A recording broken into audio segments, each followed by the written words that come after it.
to the republic for which it stands, one nation, under God, indivisible, with liberty and justice for all. Thank you. I'll just mention the minutes. Megan has been getting the minutes transcribed, so we will have those out there shortly. Excuse me. And at this time, I'll turn the meeting over to Max. Okay, so I want to get, let's see, that name. The laptop. It's a laptop, yeah.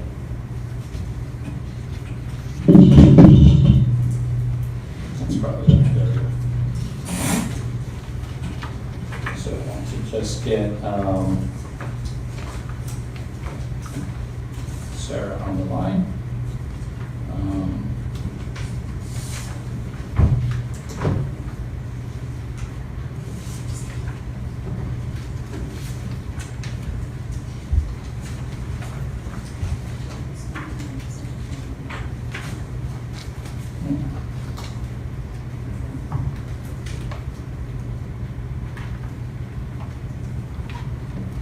We want to go over the dates for our public meetings. I can, because I have some information to report on that.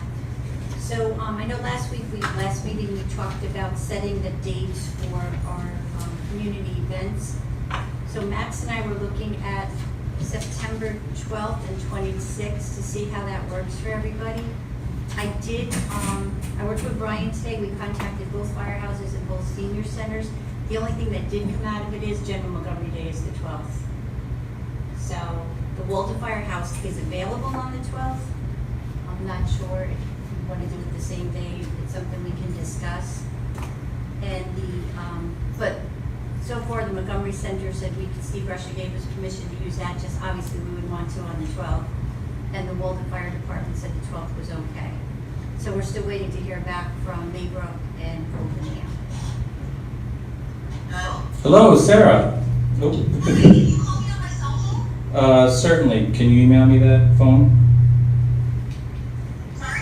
Can you email me your phone number? Yes, I will. I believe I emailed you before, but I can email you again. Okay, thanks. Okay. While you're doing it, Max. So we were looking at all the dates. I mean, it's amazing how fast the summer's gonna go by and when we're gonna be able to get back into all these halls. So if September 12th, again, I guess it's up for discussion, we were kind of looking at 2 sessions, 2 days. So if we did 10 to 12 and 2 to 4 on each Saturday, that would give us 4 sessions. But I'm not sure what everybody's thought is on the 12th, if that is General Montgomery Day. Is it good because there's a lot of people out, or? Ask a dumb question. How about if we put a booth or a tent up at General Montgomery Day? Yeah, that was gonna be my question. Instead of the senior center? Go straight for the people. Well, there is usually events at the senior center though, isn't there? Like, I thought there was rides and something. Sometimes in the park, but I don't think in the senior center. Right. But if we get in the senior center, people are gonna know that we're in there, like versus the booth. You're talking about the- Yeah, well, we can do a model. This thing is driving me nuts. I've never been to General Montgomery Day to know if there's tents or spaces or whatever, if There there's are, any there's spaces. tents all up the main street. So maybe we can just get ourselves a tent and be out there with everybody else for a couple hours.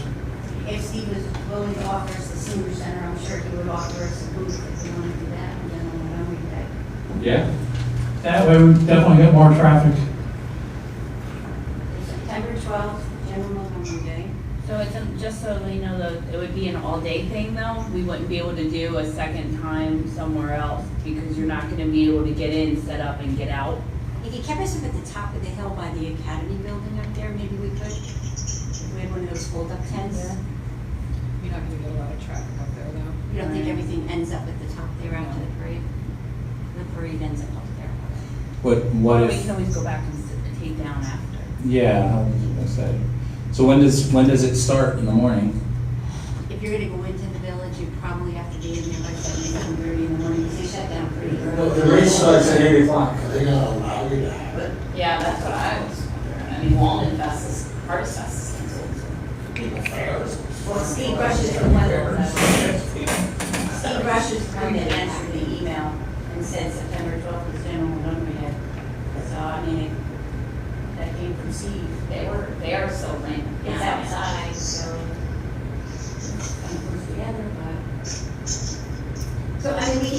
that day, or just get out of the village of Montgomery that day?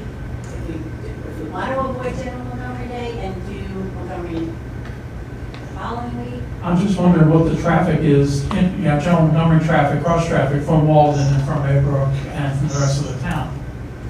The problem is they block it all off for the race until 10 a.m. And then if it's a large crowd coming out, sometimes that walk all the way up Albany Post Road and down 17K, I don't know. Then. And then Plus, there's a lot of people from out of the area. Yes, that's gonna be my comment. It's There's not really limited to just non-residents. Plus, if they do the parade, that starts at 11, and that usually lasts for a couple hours. Unless you wanted to do a 10 at Montgomery Day and then another day for, maybe just have some literature out and some things like that to try to reach some people, but not have it as a scheduled venue to be in competition with that. 'Cause I don't think it's a good idea. That works too, maybe just an info booth out there to hand out surveys and questions, hand out Things, cards and information, and tell them when the next event is. And or, input, suggest, whatever. But We did a pop-up event in Haverstraw at their food festival. They have an annual food festival. And it went very well. And we did tailor it toward having a pop-up event where we had surveys. We had a resident survey and a non-resident survey. So people that weren't from the town had a different set of questions than people that were from the town. We had some maps set up and we had some map work where we asked the public, identify which areas of the town you're from. For the non-residents, we had a big geographic bullseye to track where they had come from in the region, which they found was very helpful for that event. That's maybe a different meeting than we're doing later that day if we do that. So maybe you do that in the morning as a sort of general introduction to the process. Here's something that's going on. By the way, we're having a meeting tonight, and or this afternoon, and we're having a meeting in 2 weeks. Please stop by, something like that. Because we're looking at September 12th, and then we're looking again at the 26th. So if you have that might get the word out for the public to come on the 26th to be part of that workshop.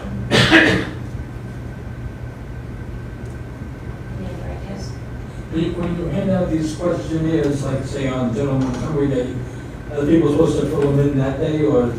So we did very short. So we had the non-resident questionnaire, I think was 4 questions.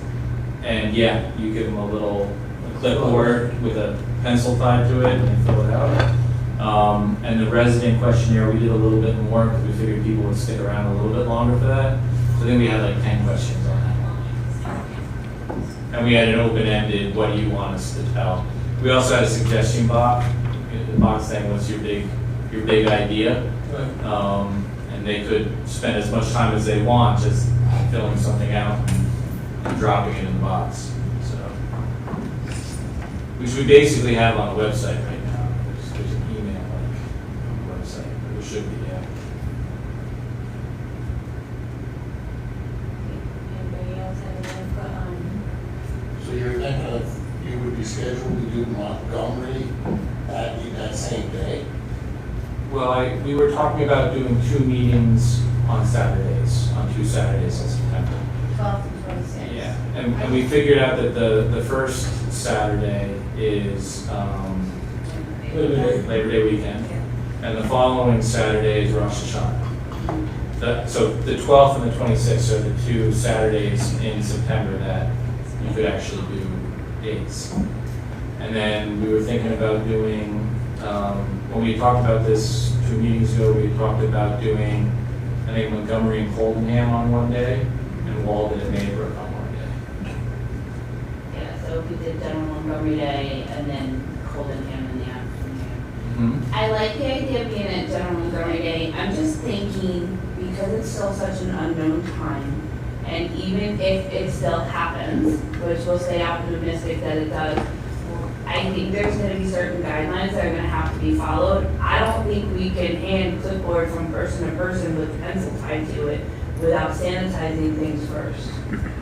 So like, we have to think that through. I'm totally fine for making it work, but we have to think that whole process through. Like give away pens. Right, Kind like- of bottle of sanitizer to spray. over Correct, it down. has to be like, you keep your pen, But the clipboard is still gonna be a problem too. How about if we just bring the form to one of these meetings so that you're there for here's a form, a preview of the form, bring it to the next meeting. Pick one of the three or four meetings. You're not gonna get any of the non-residents. what if we ask the questions and we filled out the answers ourselves? Well, you gotta be careful because you gotta make sure that they see you filling out the answer that they want. Because you don't wanna say. They're not signing, it's not Right, well, It's a survey, it's not a legal document. no, but people are gonna want to know that their answer is being recorded, not the answer that you want for I them. think we could probably have some disinfecting wipes. Right, so we need. And you wipe down the just read clipboard through. and pen Yeah. and just give it to them. How about instead of a clipboard and pen, a couple of disposable electronic tablets and tap in your answer and wipe it between them? We were thinking about that, and in the end, I think it's just faster because sometimes the tablets, go crazy. And I'm sure you would be better than I would at this kind of thing, but, and there's also, Down. the possibility that you give a tablet out, you turn around, and you come back and the tablet's gone, so. Yeah, that's why they have chains on them. Lots of time, Right. Montgomery pencils, I mean, that'd be cheap. There's just Yeah, disposable disposable pens, individual pens, we'll keep your pens, keep pencils. Extra clipboards, some are getting sanitized, or some are being used, and you're just flipping them around. Yeah, and we're not talking about, you're not getting 700 survey responses. You're gonna get maybe 50 if you're there for a couple hours. And, it'll be a nice gauge, it's not gonna be a scientific sample, but, and it, Might be more certain. and it'll get people interested. So I think people are gonna come out on September 26th because they heard about it on September 12th. Correct. I don't know if, Steve's gonna let you have a booth just for 2 hours. I don't outside. It's definitely not in a prime spot, right? Because he's gonna want those schools filled. Right. So I mean, if you're gonna do much on Montgomery Day, you should be there the entire day. It should be, you know, you have to go through. I mean, there is enough people, I'm just thinking, I just was saying, like, we'll probably end up getting more of a response from the people that responded on Montgomery Day than would come out to the afternoon reception anyway. I think there should be. So I kind of feel like if we do Montgomery Day, we don't need to do Cold and Ham event because people I think if we spent all day at General Montgomery Day, we would get more than enough response than somebody that would be coming out to a 2 to 4 event on a Saturday afternoon. But then how do you decide if you're gonna kind of Cold and Ham, Walden, or Neighbor? Well, can you put the survey online and people can just respond to it? Well, yeah, absolutely. We are doing it online survey. That's what the So next. people would still have the ability if they wanted to participate. But I thought that wasn't the different events were gonna have different activities too, in addition to the survey, or was gonna be like We were gonna do sessions two, inside? so we were gonna do a group visioning session with SWOT analysis. So there's still only 2 Strength, types. weakness, opportunity, threat.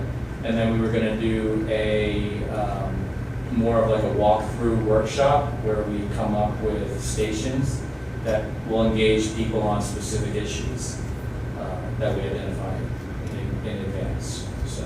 And then what's the third one? No, there were two. So Two we were gonna do types. 2 in both locations. So we were gonna do Montgomery and Cold and Ham in one day. So we'd set up in the morning in one area, go across town to the other area. That's why we're doing east, west, and north, south on the same days. I kind of like, the survey on General Montgomery Day and then telling them what is going to be happening on the 26th at the 2 different times and the 2 different locations. Somebody might want to come to both. What's the peak activity at Montgomery Day? Like where would you say the bulk of people are coming through? All Like during day. the parade, they're lined up on the street. I mean, that parade typically is about 2 hours long. And everybody will be watching the parade, so maybe right after that parade, Well, they usually have that scooter race for the kids. Yeah, the soapbox derby. Yeah. Down on Charles Street, by Yeah, Mary. I mean, it really sounds like we should be at that event, for sure. I mean, that's gonna be a lot of interest. And you're gonna get a lot of people going out to the other communities. So do we do, instead of 10 to 12, 2 to 4, do we do like a 10 to 4? We could do that, yeah. Make it all day. Pardon? Make it all day. But then you're excluding Oldham. Yeah, I don't wanna exclude. I don't either, because I don't think that it's right that we're doing the 3 villages and then we're excluding Hamlet. That's not. And I think Holden has. So what if we don't exclude, what if we don't do the Walden Firehouse and do the Coldenham Firehouse? And the Maybrook Senior Center, so you're still kind of Yes. triangular. Right. I think it was just geography wise to make sure people can come out, and I think that would be totally fine. So on the 12th, we do just General Montgomery Day from 10 to 4. I'm writing this week, that's some cheating. And then on September 26th, do the Maybrook Senior Center and the Coldenham Fire Department. Neither one of them has responded, so we can just ask them for the 26th. So would you do Maybrook in the morning, Coldenham in the afternoon, or in preference? Well, that's instead if we give up the Walden Right. Firehouse because we do General Montgomery Day. The only reason we had talked, it's my understanding, was the 4 locations was just geographically for people to get there.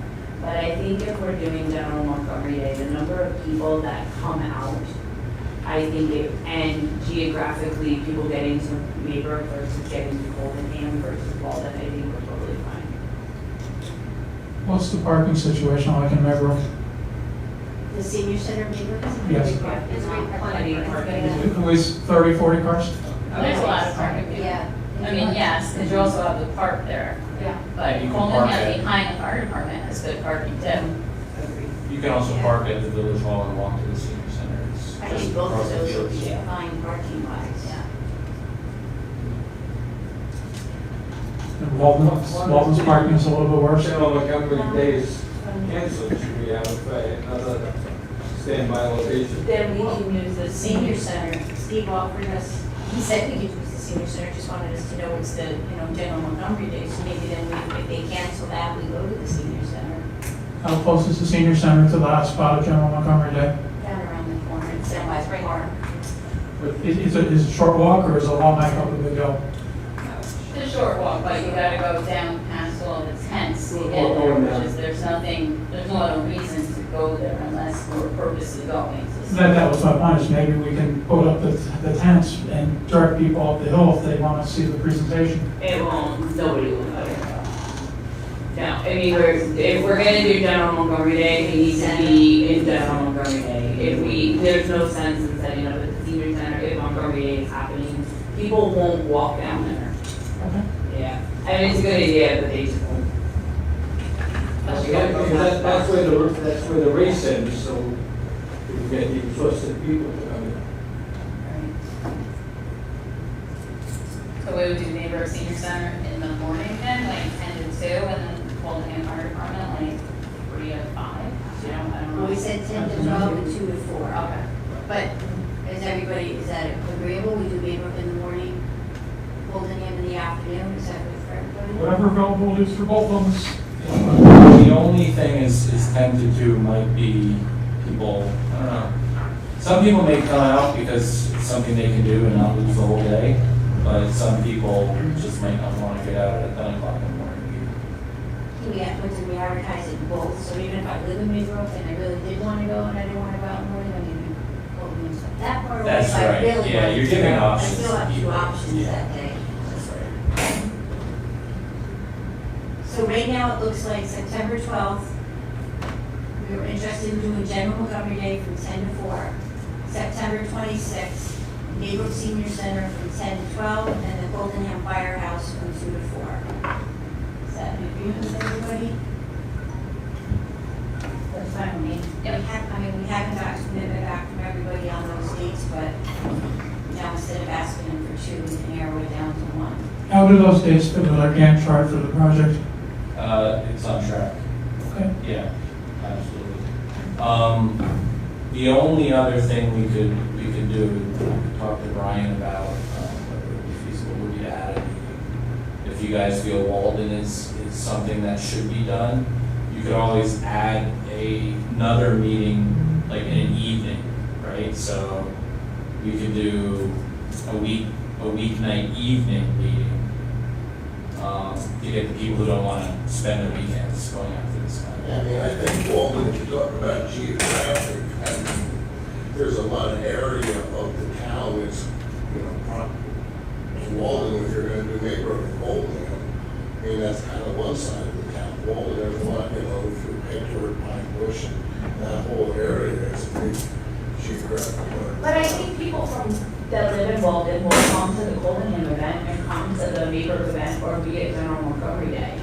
I don't think it's excluding Walden at all. I mean, it's my understanding that that's why we were doing it in 4 different locations, was for people to be able to easily get to there. Not like, the questions are not in Coldenham, not gonna be just here's for Coldenham. No. Or the questions in neighborhood. So that's what I'm saying, geographically wise, to get to those 3 locations, I don't think we're excluding Walden. But can we, if we don't have a good turnout of surveys and a turnout of people that came to those dates, add an evening in October? How about 6 to 8 on the 26th? Go into the evening, be a long day, but that way we can go Walden too at 6 to 8. Do a third meeting Of the same day? on the side of the sixth. Let's crush it. My concern is that the people in Walden are gonna feel slighted if we Yeah, don't have something now. I agree with that. Well, yeah, that and what about like some type of are we gonna do some type of a mascot? Yes, we were To talking the about whole area? doing like postcards or business cards that have the dates and have a symbol that you guys can leave around town, post on billboards. We can certainly put them up on the social media sites. With 3 in one day, we've got every corner of the town covered, and everybody's got an option, because I mean, it's from the morning till after almost dark. Or somebody? A Saturday night? Saturday night, 6 to 8, on the 26th, 6 to 8. I don't think Saturday night's a good day. I wouldn't mind a night during the week, we could ask people for a night during the week. I'm not so sure Saturday night's a good time to ask people to come out for this. I don't know. I agree. It's kind of a Oh, family. yeah, Honestly, I would go to work on a Saturday night, just saying. It would be a busy day to do all 3 together. So yeah, split it in a weekend, or, you know, maybe if we got a Sunday or I something that mean, works. we didn't ask them for a night during the week when we asked. I mean, he came back and he said the 12th and the 20th, he said the 12th was available. We could go back and ask for a night if we want to just go there for a couple hours and do a So 5th one. So we're talking about doing A 4th one. Montgomery Day, then the 2 meetings, doing all day in Montgomery, doing 2 meetings, the following 2 Saturdays later, and then looking for another opportunity during the week. Maybe sneak it in between the General Montgomery Day and the 26th. Yeah, the 23rd would have been a normal CPC meeting date. That would be, Right, I was just probably, saying, you know, we'll be here the 2nd and the 16th. According to our calendar. Do we have business on the 2nd or 16th on the plan? Yeah. well, I think that the CPC meeting's on the 2nd and the 16th. I thought we talked about changing the September to like 23rd. Yeah, I think we originally talked about that, but the committee didn't want Oh. to do that. Yeah, the concern was that school starts on the 2nd. There's no comments, I was just looking at my feet to see if we Yeah, it's early I this was year. already got that. Yeah. Okay, maybe just like, I can't walk on. They started off. Yeah, it may start on the 2nd, so. So we're here the 2nd, the 16th. But I think the idea when we went to the visioning workshops on the weekends was that would be in place of the CPC meeting. You wouldn't have a CPC meeting and then do a visioning workshop on the weekend. So originally, we put those place stakeholders into the public meetings. So what if we did this, I don't know how the second works if everybody's got kids in school. But what if we did the firehouse on I think the 16th might work, right? 16th? So we'll see if Walden Fire the 23rd would work also for Yeah. most people? Yeah. Yeah. Make sure it would work for me. Maybe more. Yeah. Yeah, this would be 6 to 8, it's a Wednesday. That would work for me too, Which one? Where's that gonna be held in? Walton Firehouse.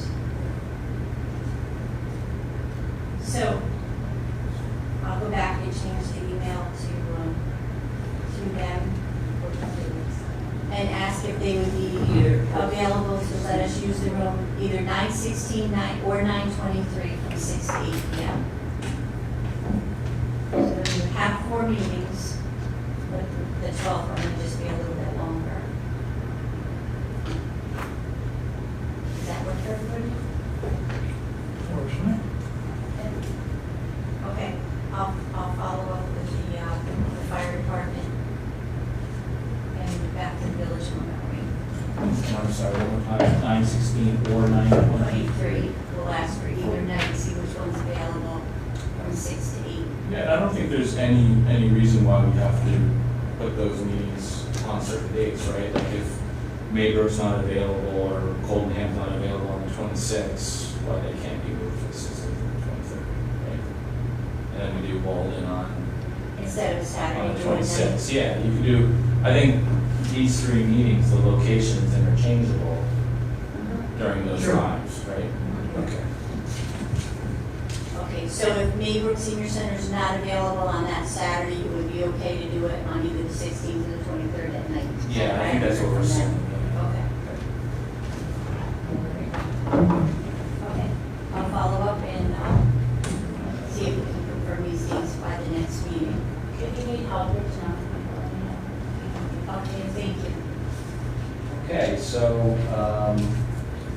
we provided you shorthand energy, but it's actually energy sustainability, I think a climate change report that was put into the Dropbox.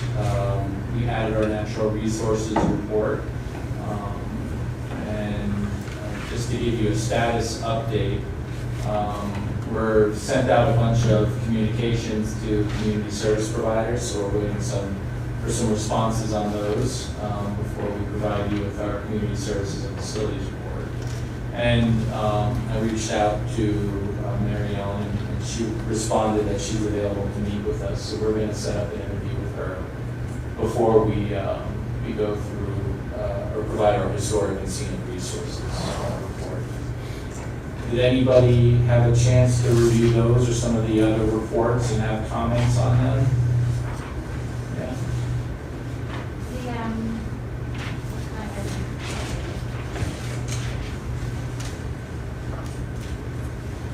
On the sustainability report, I just wanted to confirm that it's the village of Montgomery that is a climate smart community. I thought it was the village of Maybrook.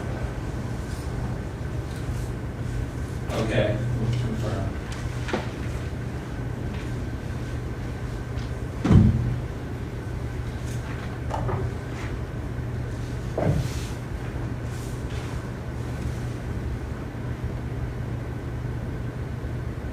Okay, anybody else have any comments or questions? Are we going for them individually or just in general comments? I think just if you see anything that you wanted to discuss or you think is inaccurate, want to provide more information, I think we didn't want to necessarily spend time here going through them sort of page by page, so we're going to go through tonight the existing plans report table that we asked you to look through last time. And I think we were going to go through the survey questions because we just don't have enough time to sort of go through all the INA reports in detail. I had a comment based on some of the stuff we talked about at the last meeting. Okay. Do you want me to do that now, or are we? Yeah, that's fine. Another time? We had talked about at the last meeting about there being active over 100 for sale properties in the town of Montgomery. I went through, currently right now there's 110 active listings. However, of those 110, 104 of them have pending offers. So that leaves very few properties that are actually available, so I just wanted to make sure that, you know. we These said- are residential properties? residential properties that, we said that there was a lot and there's not. And of them, currently, there's 17 of them that are listed in between the 225 and 275 range.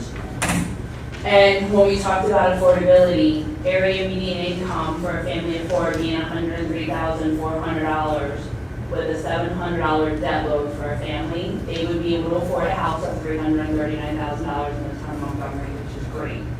However, that's area median income for all of Orange County.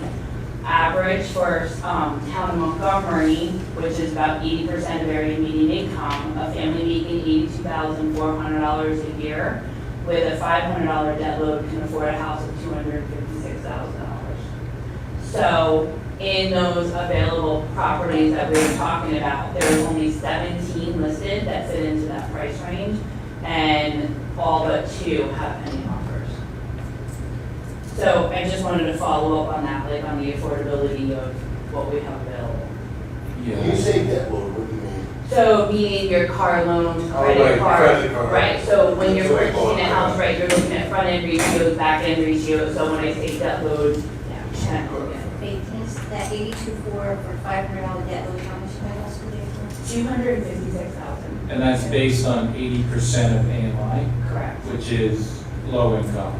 Well, yeah, That's. it's not, yeah, I know it's, for some communities it's not, but correct. HUD defines 80% of AMI. as Low income is actually 60% of AMI is for low income, and 30% of AMI is poverty level. Okay.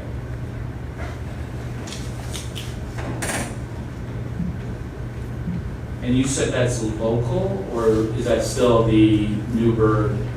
Well, that's based on Orange County area median income.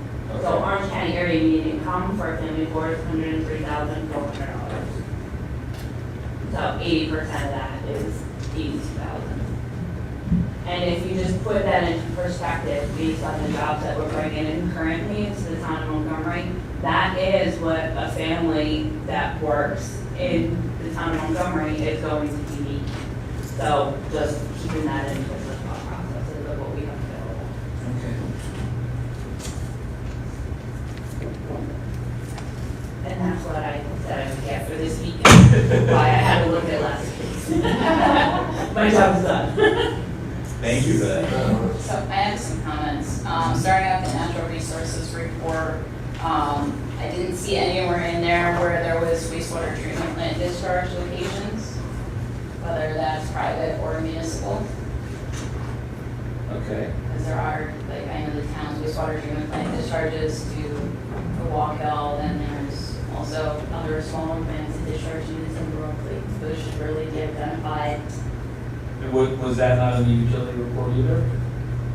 I don't, that's a question. I Okay. can look at that. I was just thinking for the natural resource as sending discharges into I natural think water we bodies. did wastewater treatment plant discharges and speedies discharges, which aren't always wastewater treatment plant. There are other speedies discharge ones. So, I'll double check that that's in the utilities report.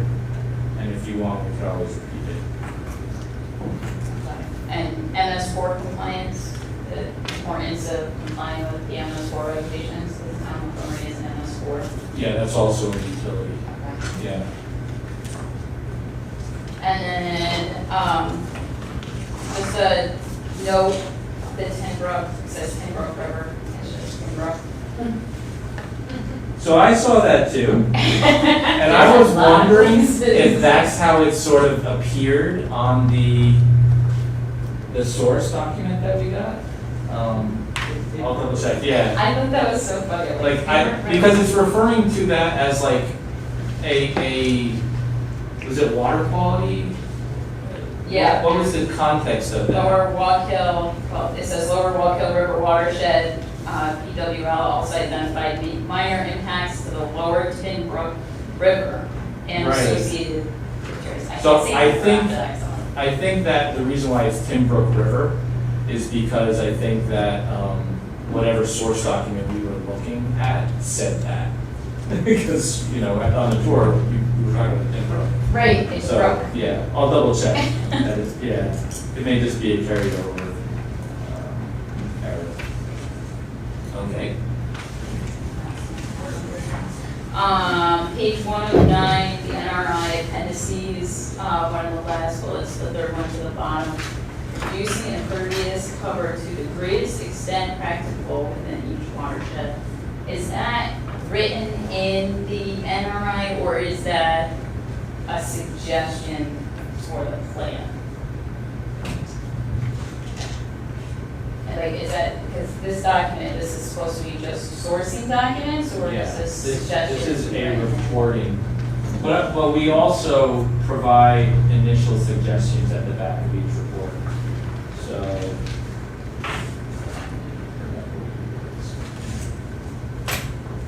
Page 6 and 9, you said? One of them, under 2010 natural resource inventory, we get to the bullets towards the bottom. Yeah, should be right. It's the third bullet from the bottom. Yeah, these are in the NRI. So these are actually in the NRI document that the CAC put together. So these are their recommendations for mitigating and conservation measures. Okay, so not to stick around, but the last page, page 9 of 9. Same document, yep. And it says the planning board could utilize watershed design guidance to determine appropriate best management practices and green infrastructure to require in order to best protect the watersheds in the town. What about adding in the enhanced watershed protection, or the enhanced stormwater protections that our towns come up with? I know we need to codify them, but that might be in another place that we could add it. Yeah, and I think the idea is to,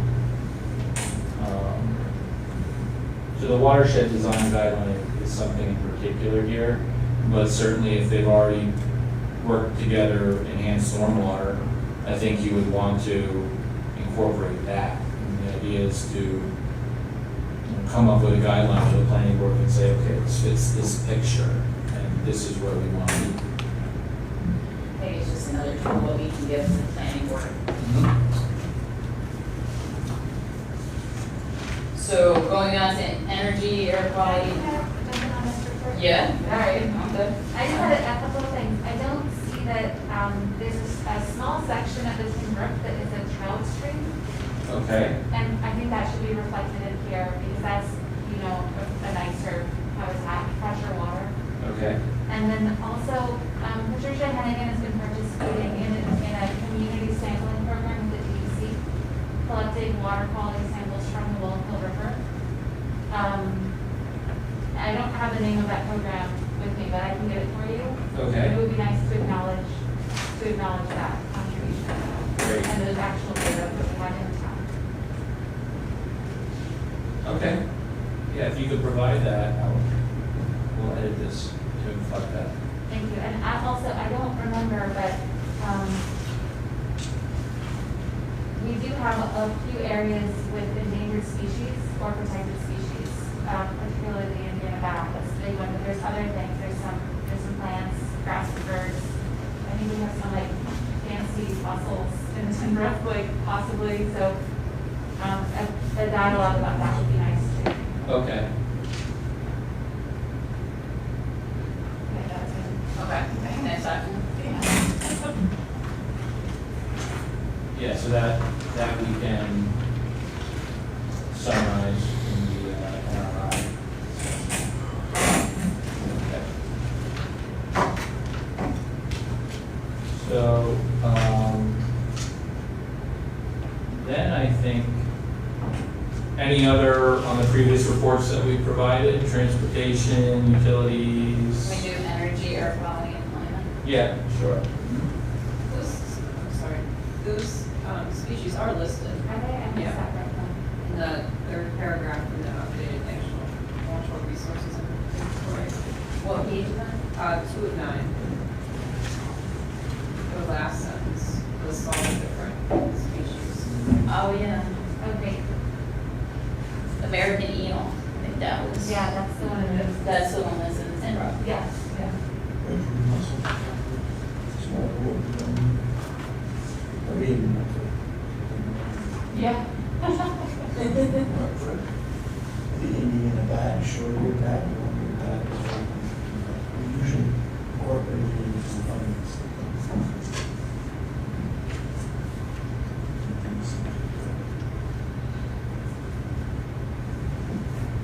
Okay, so we want to go into energy.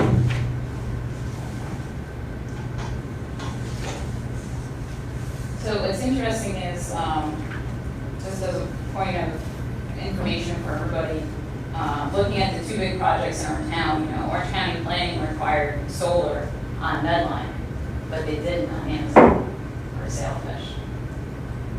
So if we're gonna be promoted, it's interesting that it's promoted. Does Medline have a large refrigeration component? Sometimes that's, Yeah. no? No. Dry storage. All dry storage? I don't think there's any refrigeration, Okay. except for air conditioning. And Amazon is designed for Yes, Amazon's designed for solar? but it wasn't mandated to have it on top. Right. 100% solar or portion? Maybe 1 megawatt, both of them are 1 megawatt, maybe. I don't think I don't know if you do the whole building. But it's not- And it's for on-site consumption, it's not a. Yes, it's not a solar farm. So, I mean, I'm all for renewable energies, but big warehouses like that would be a perfect location to put them on top of. It'd be good to Mhm. put it on. Yeah, versus like Matrix Solar that's, are they in front of the planning board now, or do they Still have? trying to work out the right idea, Okay. as far as I know. Do they have their approvals with the planning board though? So, but that was put on what I consider prime farmland, because it's open fields, not prime soils, Right. but, Exactly. Is Medline, are they both robotic, storage? You know? Don't know. Yeah, I wonder why. I think Amazon, They said not, but we expect them. I think Amazon is, because I think there was some sort of talk about would the equipment in that building be part of the taxable structure? Usually when you start doing that, Yeah, changes. it's considered real property, right? somehow they said that it was 700 jobs. Sorry, to be facetious. So anyway, but it's just, when you look at Matrix Solar, you know, that's a beautiful, wide open farm field that's currently growing. And whether the soils are prime or important soils of New York, it's still a very viable field. I mean, I know that we just updated our solar law. I think moving forward, it still needs some work done. But I think that should be taken into consideration as we're talking about this. So if you're talking about, solar production, as a utility, a lot of times from what I've heard, there's a friction point between the building owner, the property owner, and the solar generator, because there's a question about who's maintaining, the structure when, there's leaks started happening. Are you talking about freestanding panels, or are you talking about panels on top of? Rooftop panels. Oh, okay. Yeah, rooftop panels. So, a lot of, and I've heard other people always say, these are huge buildings, why not do solar generation on the rooftops?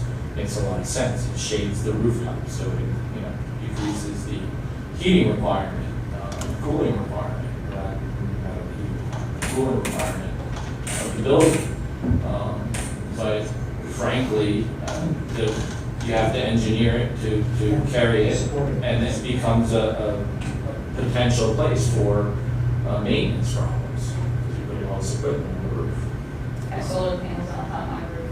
I I feel have like- solar hot water. Yeah, but you're using the solar, right? So, Yeah, so but here you like- have the producer is not the person that's on the building, so there's an operation going on in the building.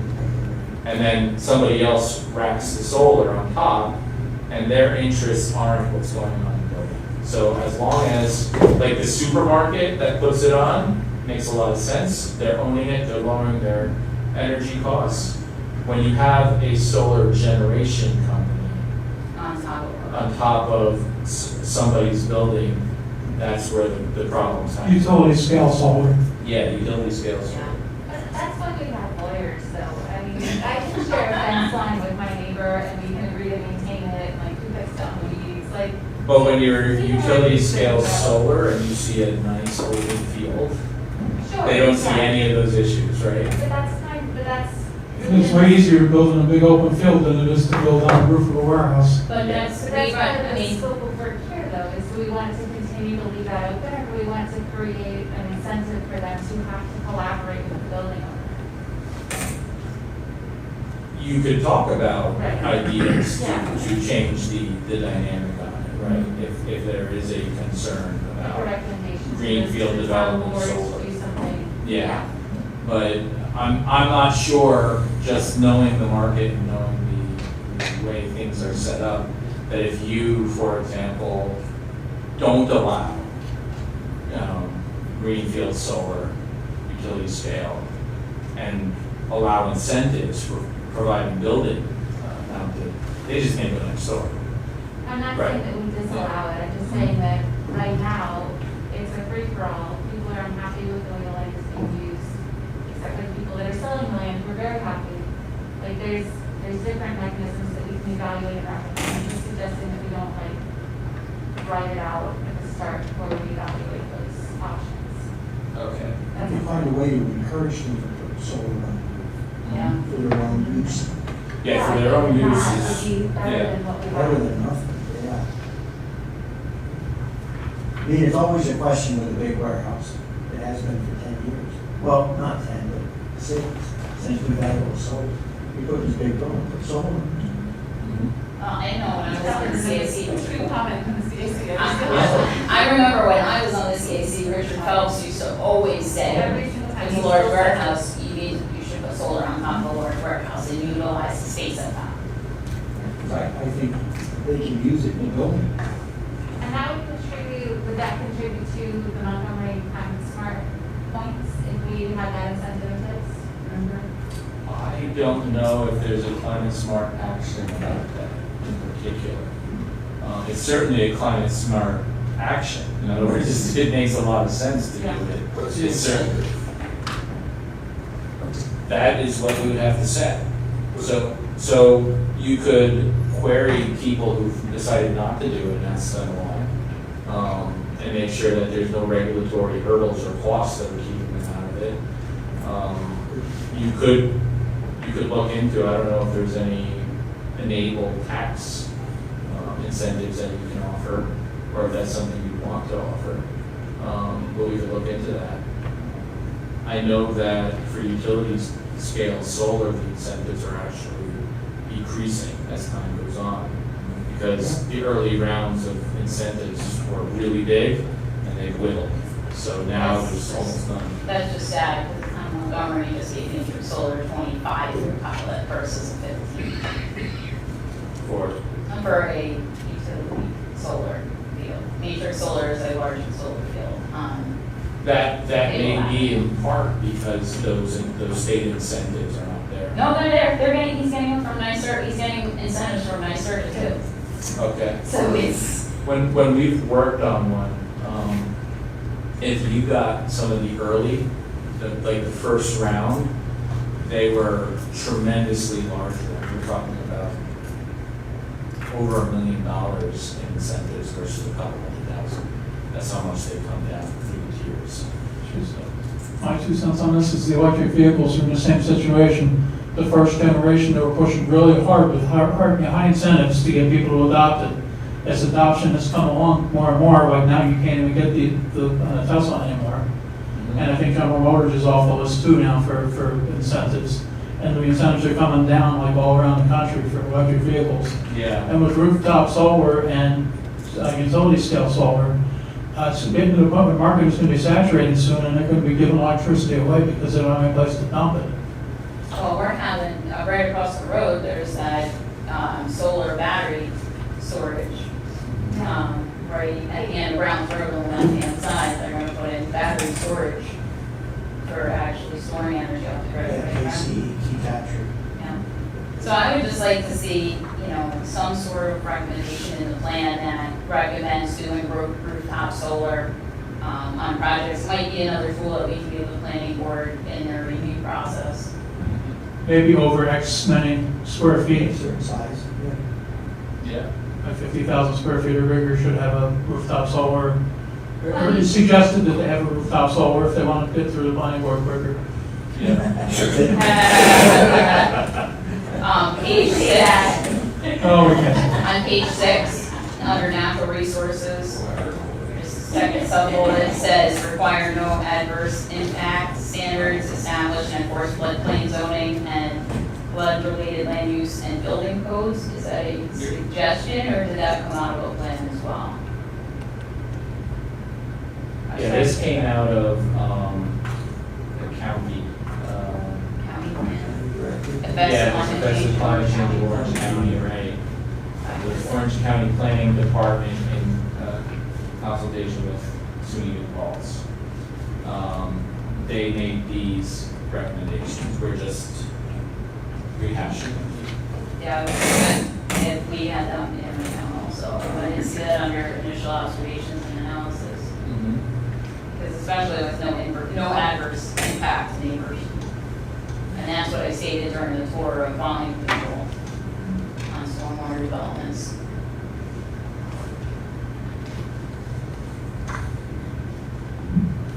And I did see farther down, monitor illicit discharges, so it does say working with MS4s, which was one of my previous comments. Yeah, I know that we had a whole section of that on utilities, I'm pretty sure, stormwater management. Page 12 to 13, tell me if I'm going fast. You have 3 solar, I think we have 4 solar projects, right? Because we have Route 52 solar, and now we just have Matrix solar approved, so we'll have 5 total. And then there's Ridgerillo, and, yeah, the one with Walden. These are the constructed ones. But I think Route 52 solar, there's another one.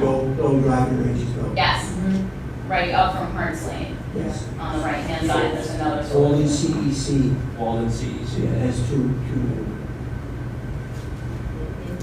So you have 4, right? before go. And Matrix will be the 5th, but when it gets constructed. And then Ridgerillo is approved. Well, we can talk that matrix is before the planning board. They're done with it. Oh, they're done with you, okay. Approved 6. Thought we were gonna get 2, we were talking, I said, well, there's only gonna be enough credits for 2 here in town. Okay.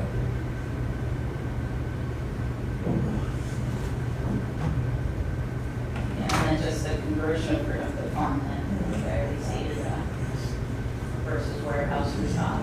Yeah. I had some, are you also? Yep. I had some air quality comments. We just, you comment on ozone meters, which is locally in Montgomery at the high school, but when applicants have to do a full environmental impact study, they refer to stations for smog-causing constituents like sulfur and NOx in the Bronx or Putnam County. Okay. PM10, they go to the Bronx. PM2.5 isn't from Newburgh, but with the confluence of the highways near Montgomery with the Route 84, the impacts of Route 84, there's a lot of concern about air quality in this area. Okay. And I'm not sure, I know that this is like a survey of existing data, but I think it's important to note that there are no existing local data for those contaminants that are from truck traffic and car traffic.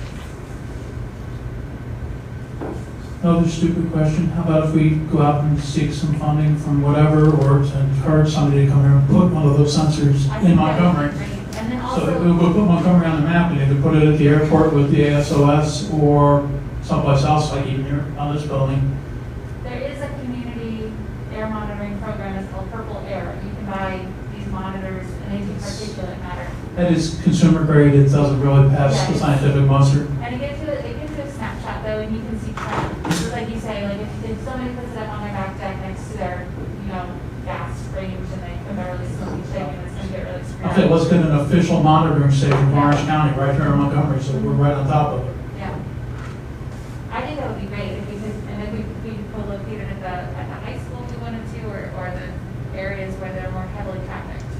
the airport or here, I think would be one of the better places. It's closer to 17 or 84. I mean.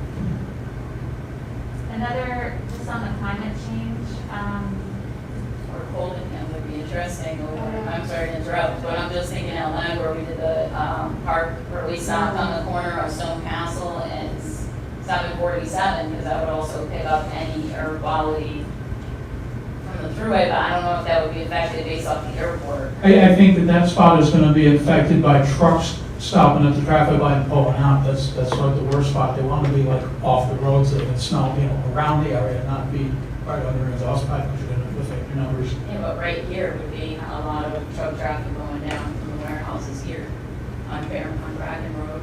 Maybe the airport's a better spot. I'm just, I'm just thinking out loud, right, would the airport be a better spot? Orange County Airport, Planes there's- circulating the air?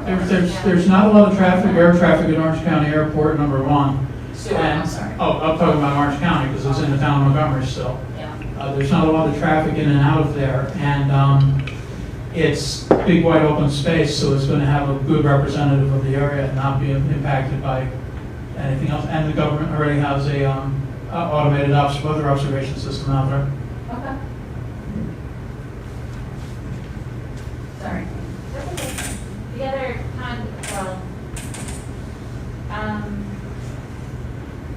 in the climate change discussion, there is a conversation around more energetic or violent storms and their impacts.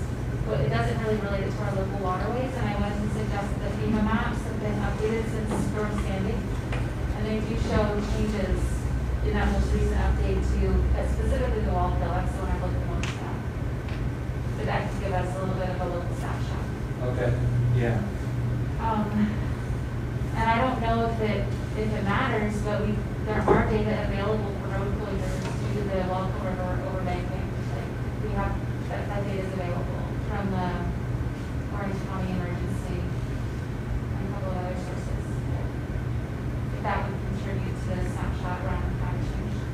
Certainly. Would you be able to provide that? I could, That yeah. last one?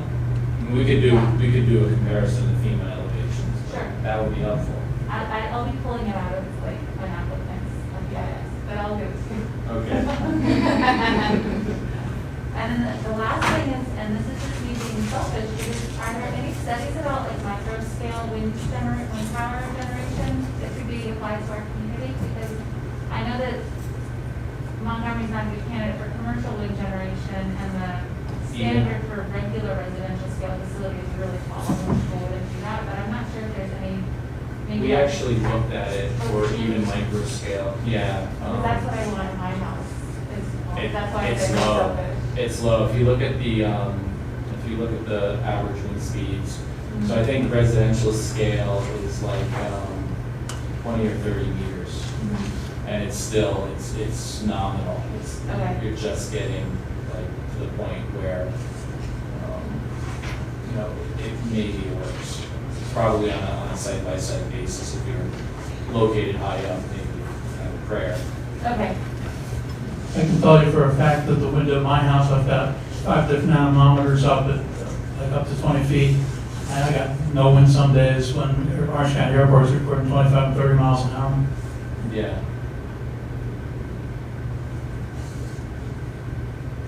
It's just the geography, most of the town is on the east side of the town. Green's up on a hill, though, right on top. it's so windy. With that big house. Yeah, it's so windy. It's so windy. I'm just in the middle of something. My neighbors are always like, what is she doing? I'm just gonna get a bunch of windows and wire them together.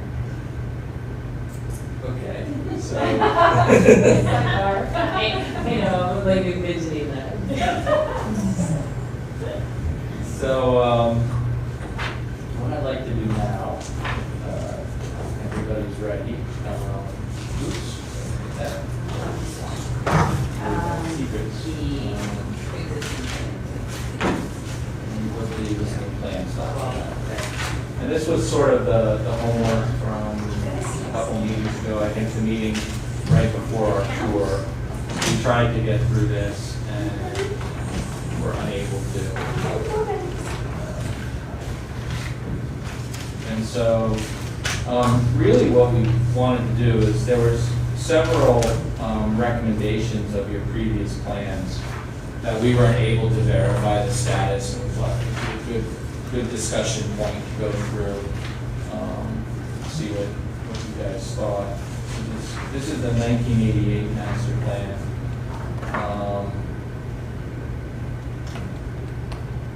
The first one,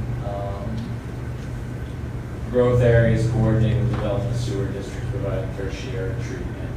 So we just wrote here that this is awaiting Delaware Sewer District study, which is ongoing in tandem with this comprehensive plan process. I had an opportunity to meet with them on Thursday and go over sort of the sewer district, the water district, the history, how it was developed, and sort of past thoughts for expansion of those.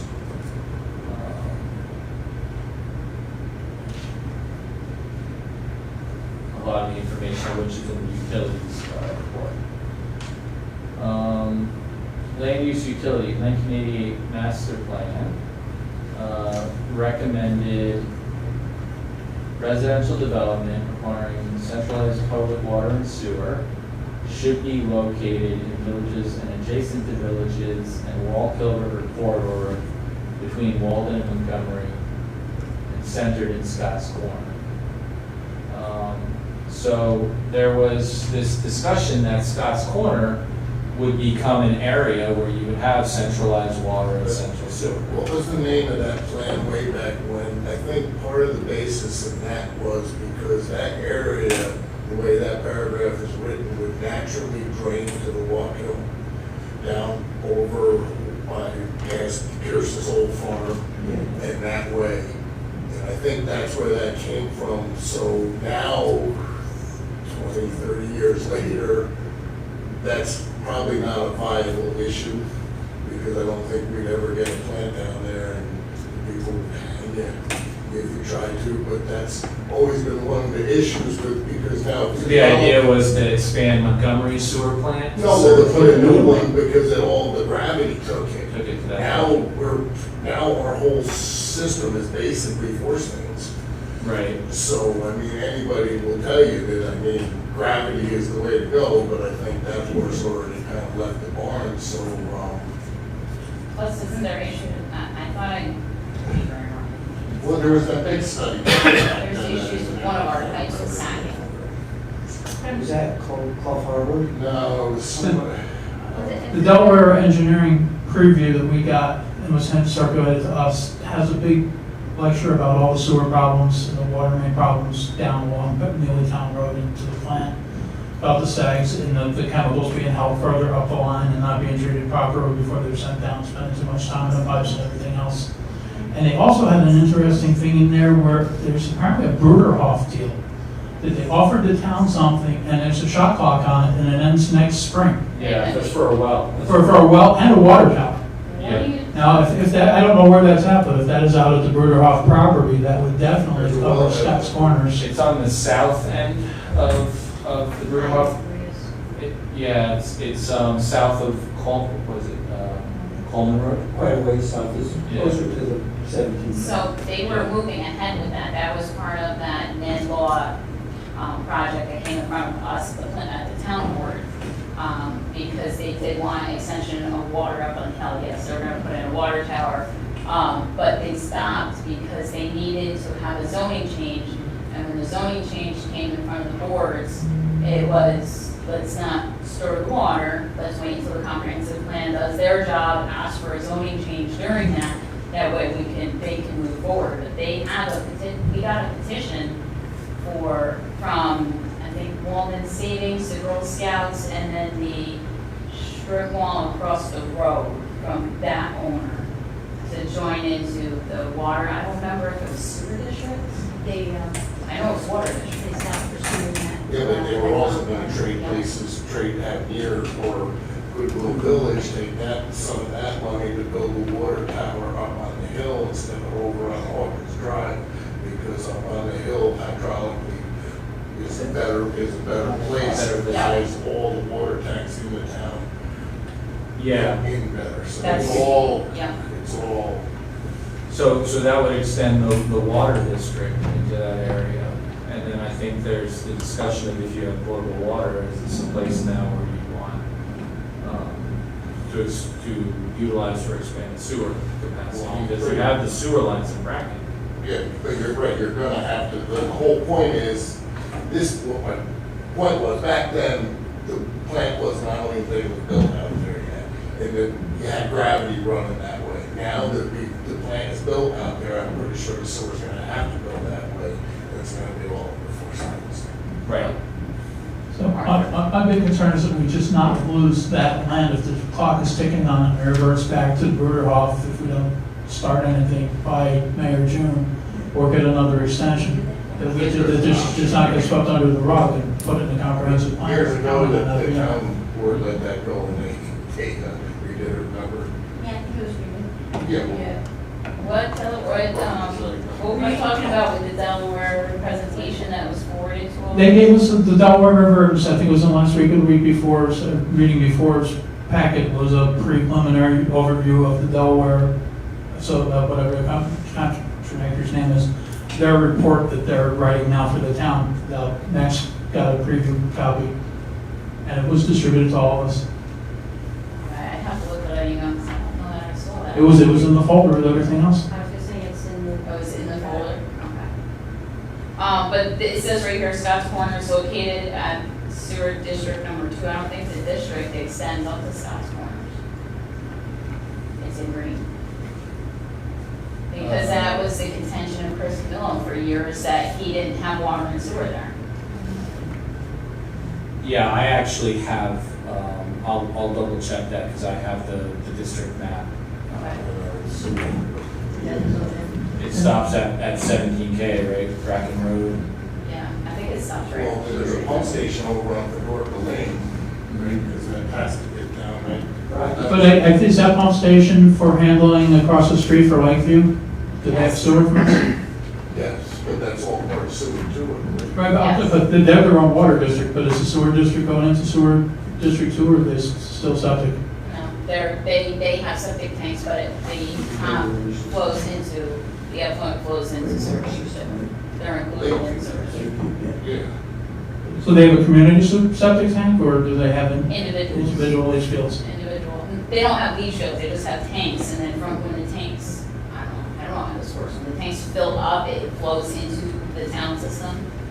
Does that make sense from an engineering standpoint? I never can imagine. And I also Yeah, heard it's Mr. sort of does. But it's probably. And that probably explains why the Delaware Engineering thing or Associates report also mentioned that water was being held too far upstream at the far end of the system. And it was only being released in bursts when the tanks were pumped. And they said that was a problem because the acid was building up too much in the pipes. But, yeah, double check that, 'cause I don't know. With that way to go to the river, so we go back into the river. So let's, just circling back to the idea behind this comment is, I mean, I think that the idea of sewer capacity and water capacity is limited, right? If you're not gonna build a new plant, you're gonna be able to expand the Neelytown plant a little bit. You're gonna be able, I think with Sailfish, you had some options to take that plant and maybe expand it, right? No? Okay. The town can, but it's. I don't Yeah, think. it's still on the table. Okay. It's an entry. But there's no district down there. Like, that is their own. Right, that's a private Wasn't plant. room to Right, really and the expand EDC it. only gave them enough, or made it sound like that there was only gonna be enough capacity there to do their project. Well, they're gonna use quite a bit less than what they were committed. They had to get minimum 20,000. That's what the plan will handle.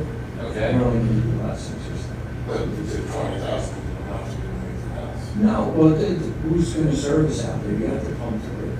It's not gonna work. Yeah, well, I don't get you done. my understanding, as it was expressed to me, was that if the town took it over the way the plant is designed, you could slightly increase the You capacity. you You can add units, right? And memories. Right. Who's it gonna, And they said that you could maybe increase it by twice or maybe 3 times. But you're not gonna get a huge amount. But the question is there an interest in serving? So, Right now, everybody's got private septics out there, so if you were to run a line by them and you would have to ask them or mandate them to join into the system. And well, the two areas that I could see possible use for that would be if you're gonna do something in Colton Hamlet, that you're gonna encourage higher densities in housing in that area, to develop it as a place. Or if you are looking to encourage better use of Stone Castle on 747. Because if you want people to buy up these sort of old marginal industrial uses and build something to modern standards with modern stormwater controls, that would probably require better utilities. I don't know that you're gonna do that with septic. but there's not much land available on Stone Castle Road that for development. I'm not saying new, I'm talking about redevelopment. So if somebody wanted to put a building where, for example, some of these old junkyards or car storage yards are, you need to provide utilities to encourage that. You know, you're not gonna get somebody to come in and build a modern site on that land. Anything more than truck traffic, you're not gonna Yeah, get out there. you're gonna get low quality reuse in industry.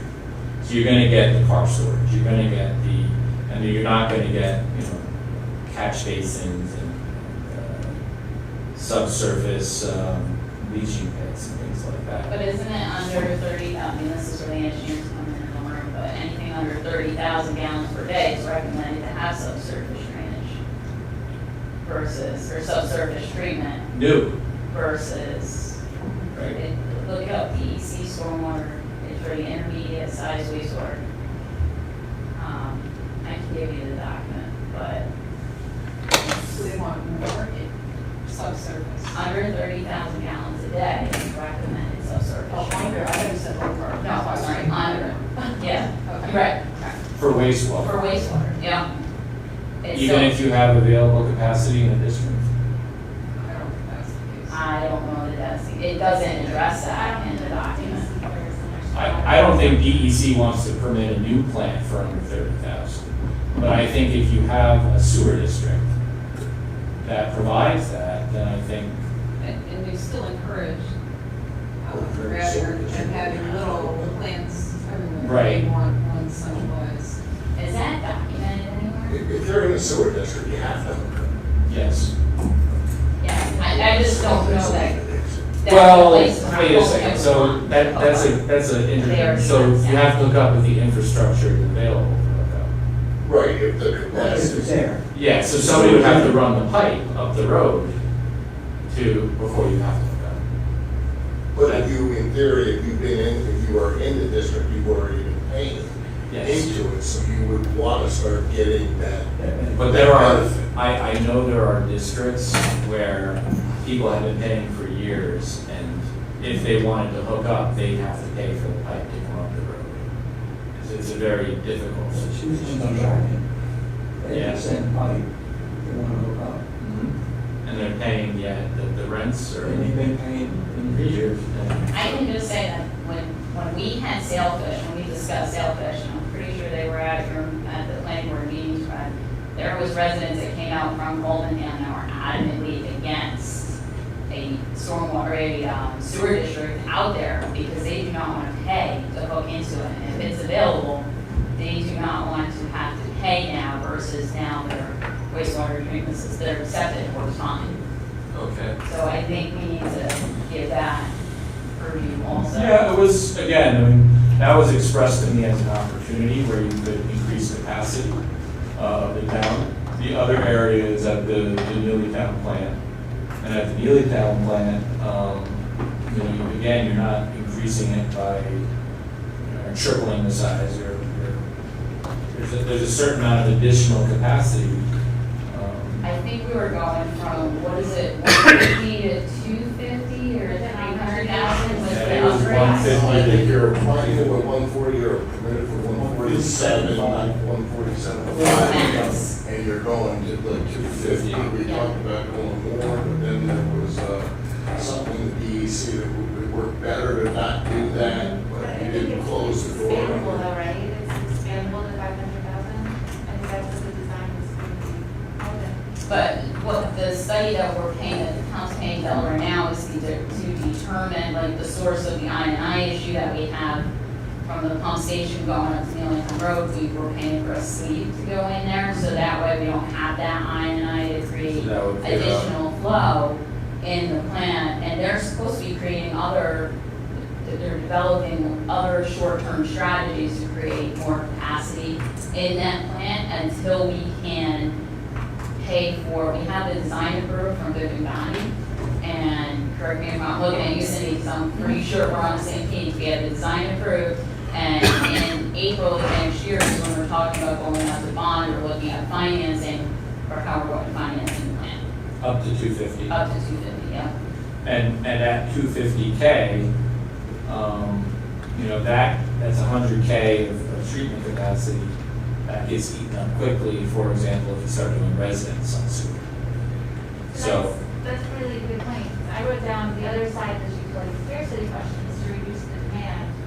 And Montgomery doesn't really have any low flow fixture requirements or incentives right now. So especially with residential properties that are involved in the sewer, having that low flow toilet option or something like that, even if folks didn't want to connect to the sewer because their sewer, there's that thing that's free, if there was a program that could trade sewer connections for toilets, you know what I mean, like a retrofit program, that would reduce that demand. It's not gonna fix it, but it's part of the equation to give us a better. yeah, because there really aren't, I don't think, that many residences that are connected to the sewer. No, and I think anywhere where you're talking about increasing the area is in commercial zones. Right So, now. but I thought. Well, except there's the RM1, there's the PAC, Well, there's, the PAC that's going to Montgomery. That's where. that's where their agreement was, but is that still viable? That's it, are we talking about this? Because I That's understood supposed to that, be working on with the town supervisor, I mean, it's right, Yeah. so I really apologize, but I know when I talked to Brian a little while ago, or the supervisor, excuse me, he said that is still moving forward, they're working on financing too, but we had to look at their approvals to make sure that their approvals were still okay, but they are in conversations with the supervisor. so I would be curious, since that was approved so long ago, if Montgomery still has the capacity to provide it. Well, they were supposed to go down to the village, I thought, right? Village of Montgomery. Yes. Yeah. That's what he said. Oh, okay, I thought you meant But capacity. but if you got Scott's Corners proper in a sewer district, that doesn't necessarily, just because you do that, you're not putting this in that thing. No, but there are some other, so if you're talking about just the lots that directly front on Scott's Corner, so you're talking about Walden Savings, Girl Scouts, the one across the street, no. I'm just saying that particular area, that larger area, like the RM1, that's there, you know. Right, that's farther down, and then you Sure. have to pump, I think you have to put in another pump station to even Get get it out. to Scott's Corners, right? Or take it from the river up well and goes down though. Well, the well, yeah, the water is gonna get there. Yeah, the water on this is sewer. Yeah. I just make a quick announcement before we go, because we didn't say this at the beginning. Anybody who's watching the live, if they want to call in, we allow 10 minutes at the end for questions. The agenda is on the town website with the call-in number, but the call-in number is 844-219-5837, and the PIN is 2166376598#. And again, that is located on the website. I'm sorry, we forgot to announce that earlier this evening. Sorry, Max, I just want to give people time to. And I think probably something we need to do, starting with the next meeting, is to start getting some maps laid out. right? That show these things, the district maps where expansion is thought possible. And then we can look at the zoning and see if that's consistent with where we're initially thinking roads should And occur. then also to coordinate with the villages, because at some point, the infrastructure in the village is gonna need new users to help rebuild the infrastructure for the current people. Yeah, I think that's important. I've reached out and requested interviews with the Walden manager, the Maybrook mayor, and the Montgomery mayor. I'm gonna ask Cindy for Mayor Brescia's email address. I didn't like to use them all. So, okay. Definitely did a shorter push, a shorter pump to Walton or Village of Montgomery from Scott's Corners. Some of that stuff's going to run the Walden by name. Yeah. Maybe get them to go to upgrade their plant and help them upgrade their plant. I mean, it just maybe get all the legal stuff outside users. Yeah, you have to have out-of-district users, right? So, or, well, I mean, you know what you can do is you could actually start a town district, and the town can contract with the village. So that, you know, the town is the one who's controlling the negotiation. Right, but I mean, any municipality is gonna probably do, what's the standard price rate? What's the cost of building a new plant and doing all the plumbing over at Neelytown? Few million. I think we're, A few million, okay. yeah, I'd say a few might be very low. I know it's in the millions. But I'm just wondering if you take it over 20 years, if it's not cheaper to pay somebody else to upgrade their plant and send it to them. Well, then you also have to discuss if that's even possible, and what their growth plans are, because, you know, they may want.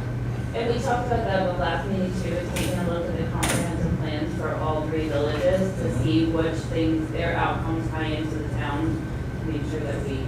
Yes. So did we get our hands on Montgomery and Weaver yet? Not yet. I know Maybrook is I've worked with it before, it's a very basic plan. I read it.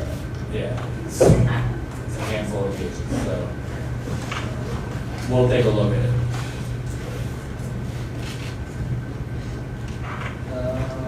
Okay, so moving on, here it is. The town should consider the possibility of joining a regional sewer district with the 3 villages and a regional water supply. Again, that's something that we're gonna get some feedback on from the Delaware study. Capital improvements, transportation, where possible, private and public funds should be combined to meet capital improvement needs such as upgrading town roads adjacent to growth sectors. We're not sure where that had been done.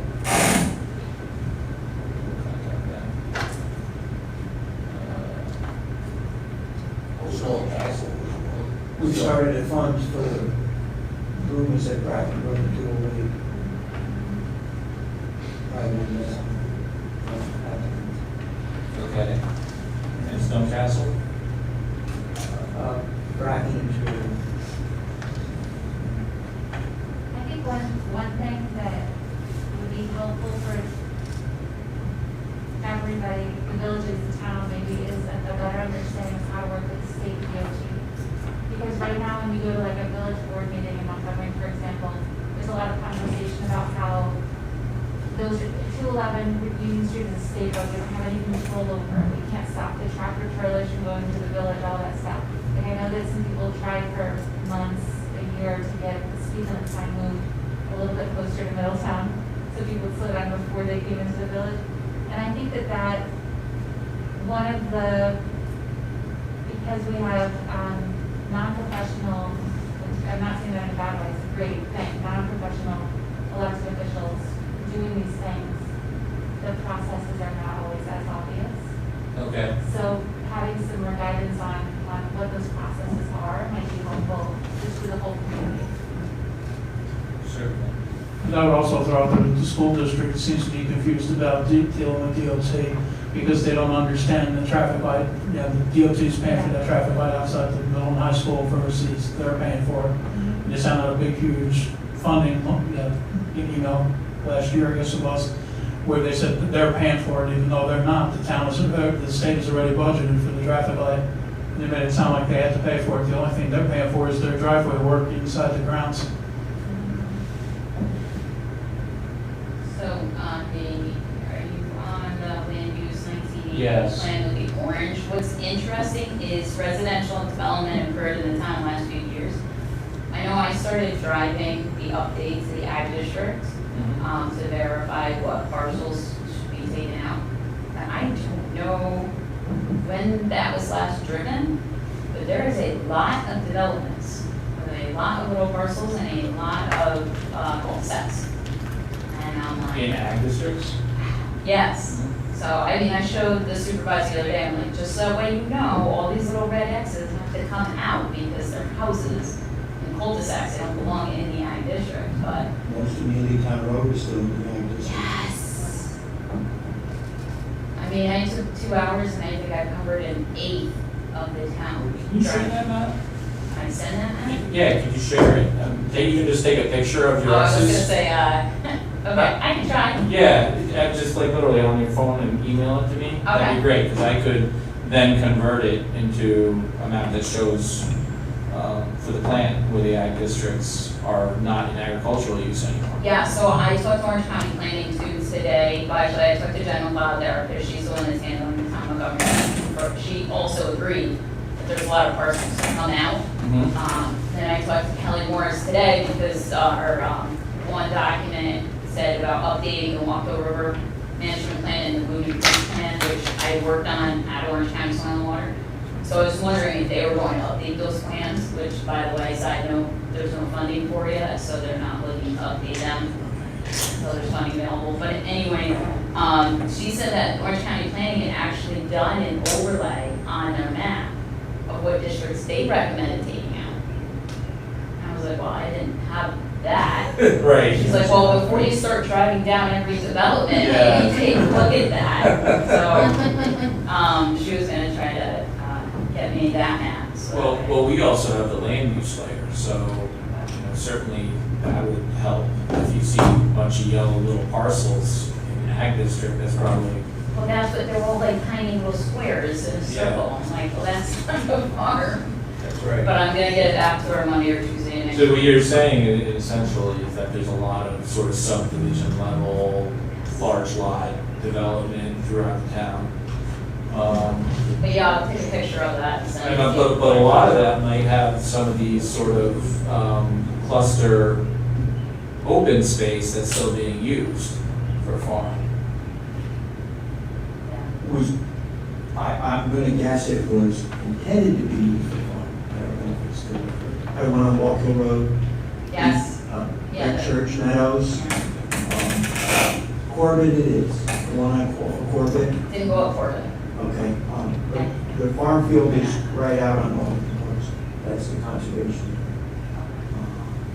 So when we take these things out of the ag district because they've been developed, we should just maybe run it by the planning board and just say, hey, can you tell us where, when you did a subdivision, you guys included ag in the easement agreements, and this is still land that the Well, HOA. it's a conservation easement, it doesn't necessarily mean that it has to be. Right. Right, it doesn't have to, but it can be. So you gotta be careful that you don't want to take something like that out of the district and preclude it from maybe going back into ag in And the then future. that's why I was driving them, because I would look for those individual parcels that had a larger amount attached to them.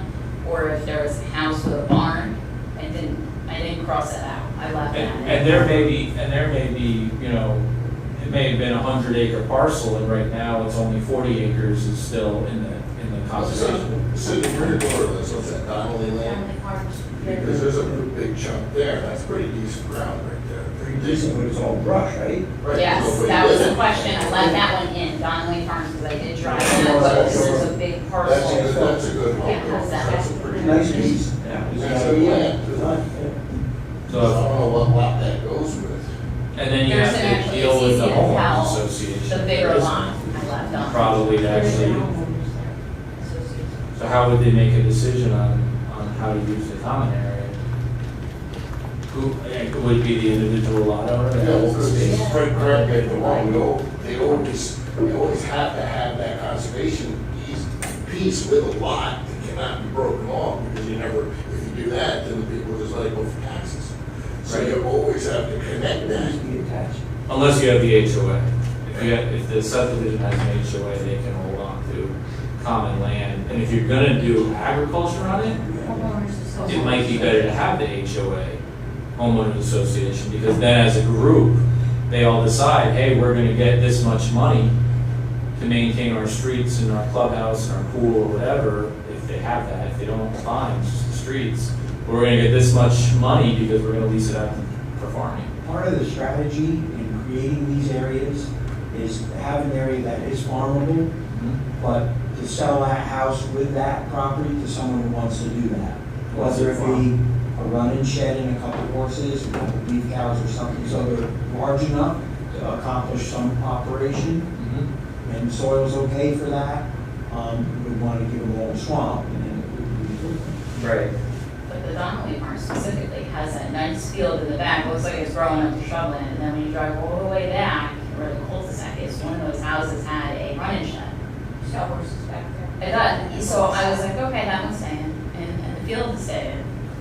But it was just sad to see that field where somebody could have farmed it, but it's grown into shrubs. Yeah, and even if somebody, you could get somebody just to cut the hay. I Yeah. don't know how popular it is now. And a lot of people that move to Montgomery, that are buying these nice houses with these big lots attached to them, they don't know the local farming community well enough to. To reach out and have Yeah, somebody, so they have, yeah. and having like a way to hook people up Mhm. with people that want to farm. Yeah, we want to just get the hay. Yeah, exactly. And part of it is identifying where this land is, so once That's you the understand. hard part, yeah, because unless you're driving around, And if it's in an ag district already, then it's easier For for. who's going to do that? Yeah. Right. A few blocks down, there was a mention under, next to open space land use in the green, there's Creative Farmland Protection Board. And I was like, my note was, what's this? Like, is that something? Where is this? yes. Oh. Keep going down, it's below the MRI, I think. It's, okay, it's one above, it's right above the natural resources master plan. Yeah. Oh, yeah, it's not, Easy to discuss. it's 4 down from economics. 4 down from that, oh, you're skipping ahead. I know, well. That's okay, I just wanted because to frankly, mention- we're gonna need to switch gears. If the farmland preservation board, is that a real thing in Montgomery right now? Is it just Yes. like a group that's not doing anything? Like, is that the mechanism that should be empowered to do this land use partnership? So, maybe, and I can tell you that the supervisor tasked me with revitalizing that group, just kind of got lower on my list, because Mark was the previous chairperson of the group. When was the last time that group was active, Mark? Quite a while ago. We were quite active when we protected all these farms. Yeah. And, I think the group could be moved into like a maintenance mode, right? Where they're like maintaining I don't know, those relationships. running labs, there is 2 organizations. AFT, American Farmland Trust, carries a website that offers land and also offers farmers that are getting out of production but want to mentor somebody, and says, you know, a guy that we used to pasture cows at, he's older, wants to get out of it, he's looking for people to mentor that will eventually take over his farm. So that's listed in the classified section of that, Farmland for the New Generation, that's what it's called. And there's an actual website that can be linked, so if we could get these parcels onto that website options, there would be a better way of linking people to these opportunities. Yeah. The other question I had just based on that previous discussion is, we have conservation easements, we we have all these different easements. I'm not sure, are the definitions for those easements available and are the permitted uses available? I'm not sure if there are. There's been some They'd be situations. filed with the deeds, the easements. So there's been situations where people have had complaints about, people using like ATVs or whatever in a conservation easement and asking if that's permitted. And I'm not sure if we have an easy way for the town to answer that question. You'd have to look at the actual easement. So Because the that's easement whether is a there's- conveyance of rights between the property owner and the person who the easement is a benefit for. And the planning board does it to the town, the easement's Because the town board holds it. town board. Some board holds it and it's all a little different. Yeah, so So maybe it's another something that's, recommendation would be to compile those easements, so it's a reference for Mhm. whoever's answering the phone, the building inspector, whoever's answering the phone at town hall. You know, who started compiling those back in the day was Richard Phelps. Yeah. That whole staff one. And he was working on compiling all But the. the DDR ones are very specific. Site specific. the NRI, it's the 2010 of the update, has a map that identifies conservation easements. It does, right, but the terms of the easements are not, So my question was, and maybe this is, we don't have to spend a lot of time here, but if you could verify Okay. your process for compiling that list, because I'm trying to get together something very, we know, comprehensive. We have all the easements, we have all the PDR lands, which we got from Mark. So we can say, these are protected lands, and then know what the use of those. Did you ever find out from our county land trust how many are in town? I got a response from Orange County Land Trust, and I got an introduction to people from other land trusts.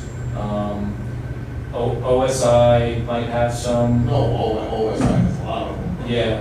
Well, partnered with the town. OCLT has some. So how many Orange County land trusts are there? I couldn't tell you offhand. I can get that information like this. Yeah, because you asked that the last meeting, right? There was one that you. I didn't want to remember. do, but I think there's one that I can't. Yeah, I definitely have the information. And then there's one other land trust besides, it's not Wallkill Valley, but there's another land trust that he mentioned probably has something here in town. I'll provide that information once I get back to it. Did you find out anything about Grants and Greenwood? No, I haven't. I'll remind myself to do that. What does it mean by low density rural agriculture? It's under a land use 1988 master plan in red. just about where we were.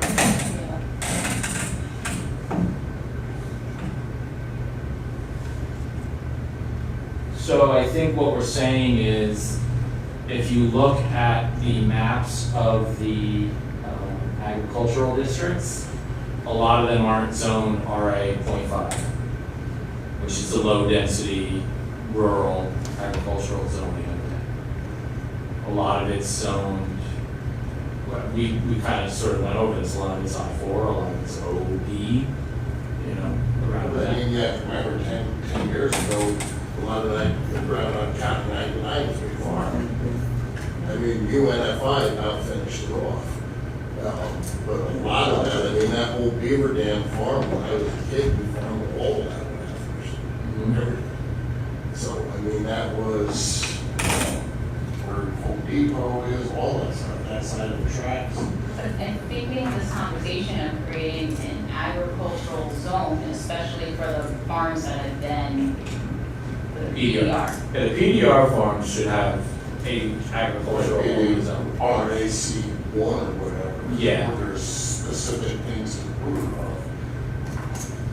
Then there's a question about, you know, the recommendation here in 1988 is to say that the bulk of agricultural land should be low density rural agriculture. That's a 1988 recommendation. That needs to be discussed here in terms of whether that's still something that this board wants to recommend. Because that's not how it is today. That was never implemented, so. And that's all of these tables, that's what we're asking this committee to take up the discussion is you guys went through the process in 1988 of doing this plan. 2003, we know that got sort of thrown out by the courts. You came back and you did a sort of more limited plan in 2010. So we want to go back through your adopted plans and say, what is the status of this? So, but we're already at 7/12. So, and that's why I want to spend as much time as we can on this kind of stuff and a little less on the existing conditions. So, and we have to go over, before anything, I think you want to give the public some opportunity, is I'd love to go through survey questions, because we really want to get that sorted away. So, does anybody want to start? I will. Okay. So my 3 were, what is the one thing you would like to see in this town? And I can email these to you next if you want. Do you have a multiple choice, or is it open? No, just open it. Okay. The next thing is, how important is, what is the one thing you would like to see in our town? So if they say, somebody says, I want to see a zoo, somebody wants to see an art gallery, what is the one thing? Because I think that might pick up what we're lacking. Okay. The next one is, how important is access to local, and then in parentheses, within 50 miles, farm products? Because some people just say, well, I can go shop right in Hanford, and other people go to Hanford. So, how important, because I think that's going to attract to having the farmland open. And the next one is, the last one, the town seal, parentheses, transportation capital of the Northeast, close parentheses, is on all town correspondence and predominant on videos. Do you feel that appropriately represents our town? Keep it or change to blank.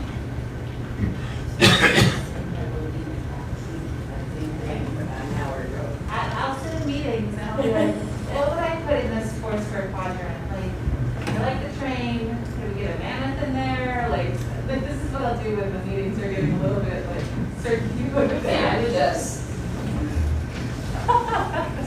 So I like the questions. I just say we can do open-ended, but we want to limit them because people don't like open-ended questions. So you'll get a better response rate, and you'll get more people getting to the end of the survey if you only have 1 or 2 open-ended. Or if you phrase it like the town seal, give them the option to answer yes or no, and then allow them to expand if they want to. yep, that would be easy enough. Do you Yeah. feel that it's appropriately represented, yes or no? And then have, feel free to provide suggestions. Yeah, here. that's something great. like that. Okay? Ready for some more questions? Yes, sir. My 8 questions are, 8. 5 of them will be real fast. On a scale of 1 to 5, where 1 is strongly disagree and 5 is strongly agree, how do you agree or disagree with the following questions? The hamlet of Coldenham has a unique character and residential commercial growth should be discouraged. Montgomery is a bedroom community for downstate and New York workers. Access to a fast, stable, wired broadband internet connection is important to every resident of our town. Access to the next generation of super-fast 5G wireless cellular networks is needed to keep the town's residents connected with the digital world. The town needs to attract more eating casual restaurant chains. The town needs to attract at least 1 major department or big box home improvement store. Higher density residential development should remain focused areas around the 3 villages, Maybrook, Montgomery, and Walden, where water, sewer, and sidewalk infrastructure are more readily available. And local businesses that are the lifeblood of our community and big corporations like Walmart should be discouraged from opening in our town.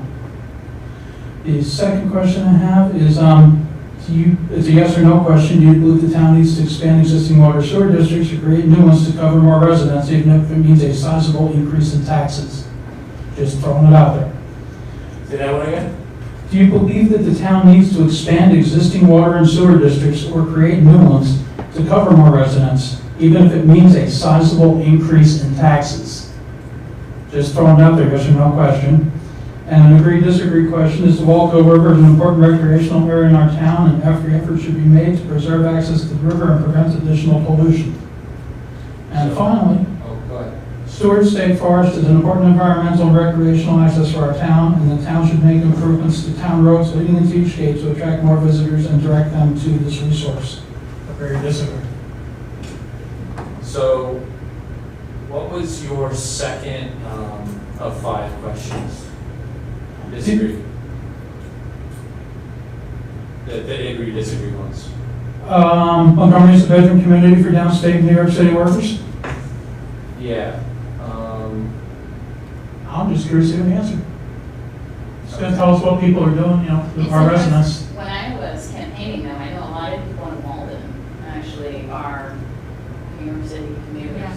And I also know Certain developments are, Maybrook is even more of a bedroom community from what I gather, because the train station is only 3 miles away. I just want to see, you know, because this is going to answer some questions about if we need more commuter options, instead of writing them off like a. So I might phrase that a little differently. I might just directly ask, how do you get to work? Would you use an alternative form of public transit if it were available for a reasonable fee, something like that? I would add the commute time and distance. And the reason why I suggest that is because you may get people who have no intention of using public transit opining on whether other people use public transit, or see it that way. So if you direct it more toward exactly the information you're looking for, and there was one other that I think we just want to be careful about sort of leading the answer, because it sounded like you were setting up the question to lead the answer, like, you should be. I got the impression that I should answer it a certain way.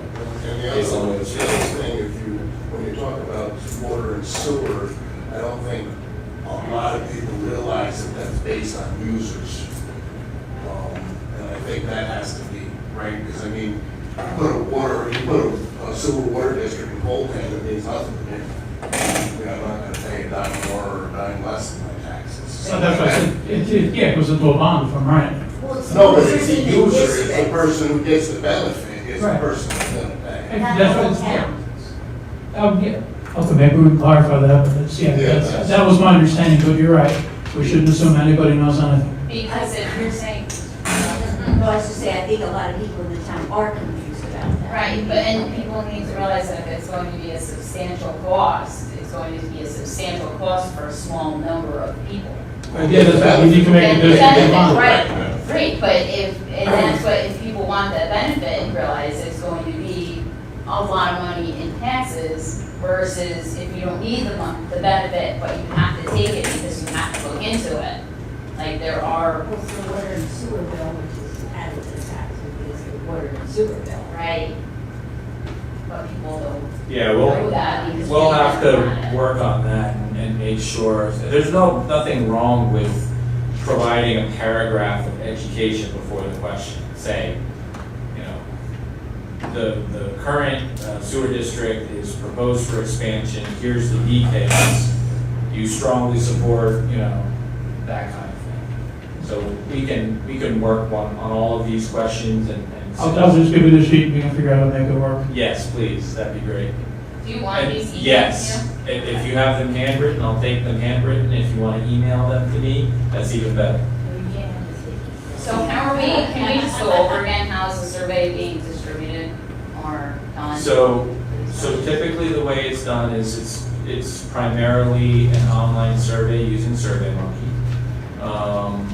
And that's posted on the website and advertised on when we do our little card for meetings. They'll be to take the survey at line with an URL. Or it'll say for more information, take the survey, go to the town website, and then from there they'll find it. So it could be for renters and landowners combined? Anybody can take the survey. So we usually have some categorization questions early on. So we ask, where do you live? And then we give them a multiple choice. So we'll say things like Village of Maybrook, Village of Montgomery, Village of Walden. We might put near Scott's Corners, we might put in Colton, and we'll come up with the questions before it gets posted. And then we'll have something from outside of the town of Montgomery. And then you'll have another question that'll say, I am, and then check all that apply, say town of Montgomery resident, employee that works in the town of Montgomery, related to somebody in the town of Montgomery, business owner, landowner. So we'll have several of those qualifications. How do we make sure that people don't vote more than once? There is some IP tracking built in, which is not a foolproof method. The survey program won't let you, unless you can figure out a way around it, to take the survey more than once from the same device. Oh. But there's ways to get around it, but there's also ways that we can sniff that out. Why? Because if they want something pushed in the town, Vote early, they vote can often. send it once. What's that? Vote early, vote often. Right. So then how does that work for like Congress twice? You get one vote because there's one computer? You would have to use different devices. So somebody would have to use your phone and somebody would have to use your PC, or you'd all both have a phone. There are ways to figure out the extent to which people are gaming the system. Like you can tell how long it takes for people to take the survey, and you can time it. So if you take the survey yourself and it takes you to read all the questions and answer all the answers, if it takes you 15 minutes, and you see a bunch of fully answered surveys that were taken in 2 minutes, you know somebody's gaming the system there. You do have some IP control, but the IP addresses aren't actually the actual IP address of your machine. They're based on your access point. So I think it's each router has a dynamic IP address that changes. If you're using your home Wi-Fi, if you're using cellular Wi-Fi, you're going to get different IPs every single time you connect. Yeah, okay, so. And just as a side note, typical college student right now has 6 devices that they can view the internet from. So they've got 6 votes, typical college student. So typically in our report, I'm okay with that. No, I'm just pointing it out. typically what I say is, you can be as limiting as you want. You can literally send out mailings that have a passcode, and you have to enter the passcode, and that ensures how you only take it once per household. You can have people come into town hall to get a passcode and register for it. That's just gonna drive down your numbers. Yeah. So what I always say is, realize that your public opinion survey is one piece of a multi-pronged outreach approach. So you guys are here because you're representatives of the community. That's one approach. You all talk to your neighbors, you all represent groups and departments in the town. So you're here as a member of the public representing the public. Second, you're having public outreach meetings, and those are gonna be facilitated meetings, right? So you're gonna be able to weigh toward the really, really vocal person to get to the more quieter person who might not be as vocal. So that's a way of getting diversity of input. And then after you go through this process, you're gonna have a public hearing where you're gonna hear feedback, and then the town board's gonna have a public hearing. So there's multiple levels to this outreach, and this is just one of it. Okay. Who's next? So mine were just pretty much yes or no's. So, and they were based on, do you feel we're heading in the right direction of providing quality housing? Do you feel that our elderly can remain in our community? And do you feel that we have the type of housing that promotes job growth? The type of housing. Interesting, okay. I did the paragraph of information before, and I got copies for everybody. So, using the July 2019 tax roll, to raise $150,000 would be 11 cents per thousand, a 7% increase on the townwide tax. As of right now, which is about 48. To raise $200,000, be 14.3 cents, which would be a 9.6% increase. A home assessed at $200,000 for $150,000 would be $22 more a year. For $200,000 would be $28.60, and that money, the 150, 200, or whatever anybody decided on, could be to bond money to purchase development rights, or run an LDC like you spoke about. And so my question is, would the public be willing to pay and finance for an open space? Okay. That's a good one, because there was, isn't that part Because of, if you're gonna do it, it costs money. yeah. Yeah, because that service, yeah. Okay. Want to go that way? Okay, so mine was rank the, it's kind of similar to yours, but I limited it down a little more. Okay. And you emailed yours, I right? did, but no, I'm gonna change them a little bit. Great. Order, or rank the following items in order of importance to you. Agricultural and open space preservation, greater number of housing options, condos, townhouses, apartments, reasonable property taxes, environmental protection, wide range of employment opportunities in the town of Montgomery, and shopping services located close to your home. My second question is, would you support the town preserving more farmland and open spaces by purchasing land with your tax dollars? And then the second part of that question would be, even if it meant increasing your taxes. The third question is asking if you're employed, full-time, part-time, a student or retired. And then the second part of the question would be, if you are employed or a student, are you able to effectively work or study from home? And then the last question, I guess you have to qualify it by saying, before the pandemic, on average, how many hours did you spend in a car, bus, or train for Yeah. all activities? I had two ranked multiple choice questions. One is, what are the benefits of living in Montgomery? And I just had some suggestions for the multiple choices. Character of life in a farming community, amenities in the villages, the school system, closeness to outdoor recreation activities, the lifestyle my home type permits, access or proximity to a major highway, and living near a family. There's probably other ones that are similar. Okay. And then what are you worried about when you think about your future in Montgomery? Again, ranked multiple choice. Degradation of the environment, traffic impacts, impacts from nearby industrial activities, loss of open space, rising costs of housing, the quality of schools, increased town, not school taxes. I think it's important to keep those two really separate. And ability to work near home. And then the third question I had was, how often do you utilize publicly owned space in the town for recreational purposes? And if we could collect that on like a time per month, hours per month, and break out by season, I think that would be interesting.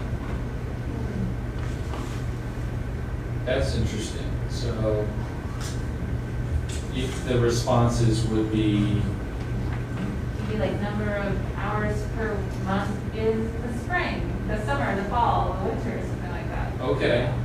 So you think there's a lot of seasonality in There are. There's like a lot of people snowmobile around here. Uh-huh. Like for example, there's also like, golfers or Mhm. hikers.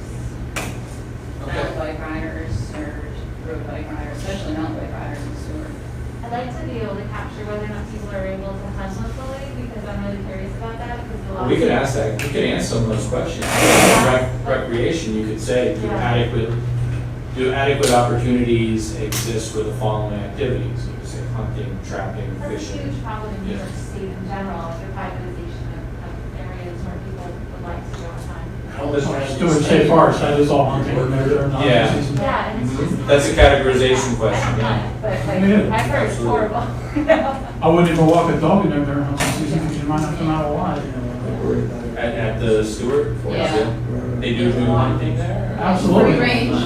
It's pretty much the way. They open up the gates and everything, they let people drive in, they set up handicap parking spaces, they got check stations to check your deer coming out. Right, Okay. I don't wear that, I like it. Okay, who's left? I have a couple of things. One was, where do you do your shopping? Do you shop locally or do you prefer going out to other towns to shop?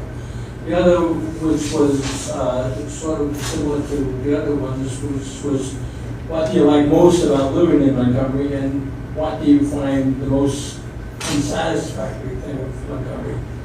And then with regard to the parks and recreations, what do you want, what services, if you will, do you want in those parks? Do you want swimming, you want hunting, fishing, they have baseball fields, I think the soccer fields, things like that, see what they like. And then the other thing was whether you prefer living in like 2 acre zoning land, would you like to prefer a cluster where you have an acre piece of land, but you have certain preserves, or would you prefer? That's an interesting one. And what we can do sometimes is we do, give us your, rank the following pictures on a scale of 1 to 10, and you can show a home on a large lot in a wooded setting or big field setting, and you can show sort of an apartment building, and you can kind of do it that way. Or you could, you know, is that something that you would think might work for that question? Right, and also I was thinking of also people whether they want municipal water and sewer versus septic. Well, I know when I moved up from the city into the country, you're amazed at the number of things that you don't get that you just expect. Every other day the garbage truck is there, you got the water, you got the sewer. The lights. You don't have to, we paid for it. Actually, when I was there, you didn't have to pay for it. Yeah, just as a side note, people were looking at the house next to us, it's been foreclosed on, and it's really deteriorated badly. So I think somebody just bought it. A lot of the people that came up were surprised that there was no natural gas or water or sewer in the neighborhood. They just turned back around and walked out. I never heard of that before. I didn't know where they're coming from. I was trying to rent a house on the farm and somebody came and they asked me, does it get dark here? I said, at night it does. They didn't see any street lights. Well, the people that lived across the road from us, they moved up from the city and they were freaking out because they didn't have on-street lights. Okay. That was one time. Minor word technical. Okay. What business uses should be added for a zoning code? And what business uses should be taken out of our zoning code? Because there's a lot of things in there that need modification. And there may be something, especially with recent state of COVID, that we may want to make allowances for. More home businesses, smaller offices, people aren't going to be a little different. Okay. Offices are going to be redundant. Okay. Okay, and the last, again, technical, what changes could be made to our table of dimensional regulations in our code to allow for a more compatible transition between different zoning districts, particularly commercial to residential? Buffer zones, screening, a more gradual approach from heavy industry to residential. We'll have to work on those because most of the public won't know that. So we'll have to figure out how to rephrase it in a way that's very intuitive for people to They answer may questions. know what they want, don't want. Right. Right, Yeah. like farm markets we've talked about. Right. Okay. We'll work on those and come up with a couple that make it public, more accessible to the public. Public friendly. Yeah. My person is going to be the market, very important or not important. How important are the following items in terms of future development? Navigation, transportation network, affordable homes, parks, historical preservation, or cultural activities. Second question is, what type of development do you feel the town needs more or less of? Like they're going to. Open-ended?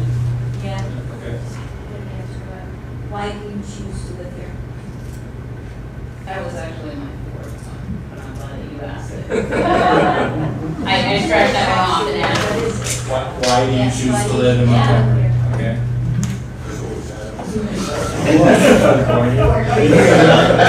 Right, there's another place. New People are guys too many streetlights. Very good. That's fine. All right. Good. Get those to me. Yeah, oh, All right. So I think that is our time certainly. Do you want to read the number again? I will, Megan has been checking. Yes. Do I have any other one?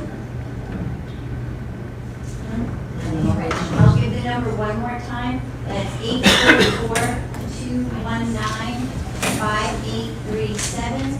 And the PIN number is 2166376598#. And that was located on the town website. Was there any questions on the audio, on the video stream? I didn't see any. Not that I've seen, no. No, I checked it a couple of times, I did too, and, can you guys clarify where the Delaware Engineering report is, because all I No, had. it was in the, I think it was in the infrastructure thing, it wasn't titled that, I thought it was titled that, but it was in like the infrastructure Because report, and it mentioned all the different things they found. Which meeting for? those are the utilities. See, it's always, or- Or do you remember Yeah, which okay. folder, which meeting? All right, very good. Because he's got it by meeting. Not off the top of my head. Utilities I-9? Yeah. I-9? Monday. Because Cindy, have you Okay, been thanks. aware of the IEA's, Delaware Engineering for the 17K corridor study? They are looking at that, yes. I'm sorry, what was it? So, I specifically asked you because when he had said, sorry, my computer, but when he brought up the Delaware Engineering, I know that I did not get to watch the previous meeting, but Connor Eckhart, the executive director of the IEA, had mentioned it to me, and I requested that he send an email to you, Cindy, that way you could be able to email the whole committee and ask them to watch the IEA meeting, because Mary Beth from Delaware Engineering had done a presentation on the 17K corridor study. I didn't watch it, I ran out and fed cows. It was after the Matrix solar discussion. I didn't get that information, but I did watch the live. Mary Beth did a really good presentation of what the IDA is looking to do. Connor and Jeff did talk to Max and I, asked him what he thought and how it could be beneficial to this group, on how we could use it. They provided me a copy of the proposal, and I told Connor that I would go through it and see where there's overlap with our process and recommend where I think they could add value. And I think it's also important, I stress that it makes a lot of sense to time these things correctly so that there's value to this process as well, so that some of their deliverables would feed into this process. And they haven't agreed to do it yet, but they want to work with us when they get to that point, but they haven't agreed yet. The area, there's some So questions I in the area. need to give him back my comments on what they provided so far. I did watch the meeting, and I did speak to Connor Eckert as well, and I let him know that my main concern was that if they had this road like 17K corridor study, at one point in the meeting, they were talking about taking it from, Coldenham to Bullville, like the entirety of 17K. If they had this like extensive 17K corridor study that was done outside of the CPC process and was completed before the CPC process, I was concerned about what conclusions we could draw from that study before our more publicly focused community engaged process was completed. So I gave him that feedback in a phone call also. And now I will do it. And Mary Beth's presentation was a comprehensive plan is our inside people, our vision. The corridor study is from the outside looking in. What could that property be used for? So why would we want outside people determining what we live with? I think that was shorthand for saying, look at what the market is right now. So where is the market pressure going to interface with this corridor? Is there, how much more pressure is there going to be for additional distribution? How much more pressure might there be for office use, which we know is not, right? So I think, and that's sort of my initial feedback, was that is something that we're not providing, that if they have the right partners there to inform where the market pressure is and to be able to give us a read, because that's in flux right now. Like, people are gonna come out of this coronavirus and realize they don't need Class A office space anymore. There's people that are gonna come out of this, Amazon certainly is gonna come out of this saying, I need distribution capacity. A lot of distribution capacity is going to be probably. So there's so many things in flux right now. I think that is a huge value they could add if they could sort of give us a read of market condition or forecasting market conditions. And then I think the idea was for them to look at sites in a greater level of detail than we would in our build-out study. So we're doing a build-out study. And we might be able to share our information with them, which may make their process more efficient. So I told him I'd get back to him. I haven't had enough time to go through it, but I will be getting back to him with ways that I think our work program can add value to what the IDA is looking to do, and where their product can add value to what you guys are looking to do here. And that the two are timed correctly, because if they're providing a report after you guys have already made decisions on land use, and they've done research and investigation and analysis of something that runs completely contrary to what this group is recommending, then how is that providing value to the town? So I just want to make sure what they're doing is not going to influence our decisions here. Like, we need to decide, because we're having a lot of the public outreach component, and I don't know if they are, from what I've heard, they're not having as much of the public I don't think they're outreach as we looking are. to provide suggestions and recommendations. So are they going to decide that the market is going, I mean, let's just talk hypothetically, right? The market decides that Amazon needs more fulfillment centers, 17K corridor would handle it. We're gonna say that it's recommended to put on the 17K corridor that's open. No. What they're going to do is they're going to say, my understanding is you have these sites. These sites can support these, under the existing zoning, could support this type of development. However, there's no market. OP is the perfect example. That's what I'm thinking, right? OP, nothing's gonna get built there, because nobody's gonna build what is allowed to be built in the OP.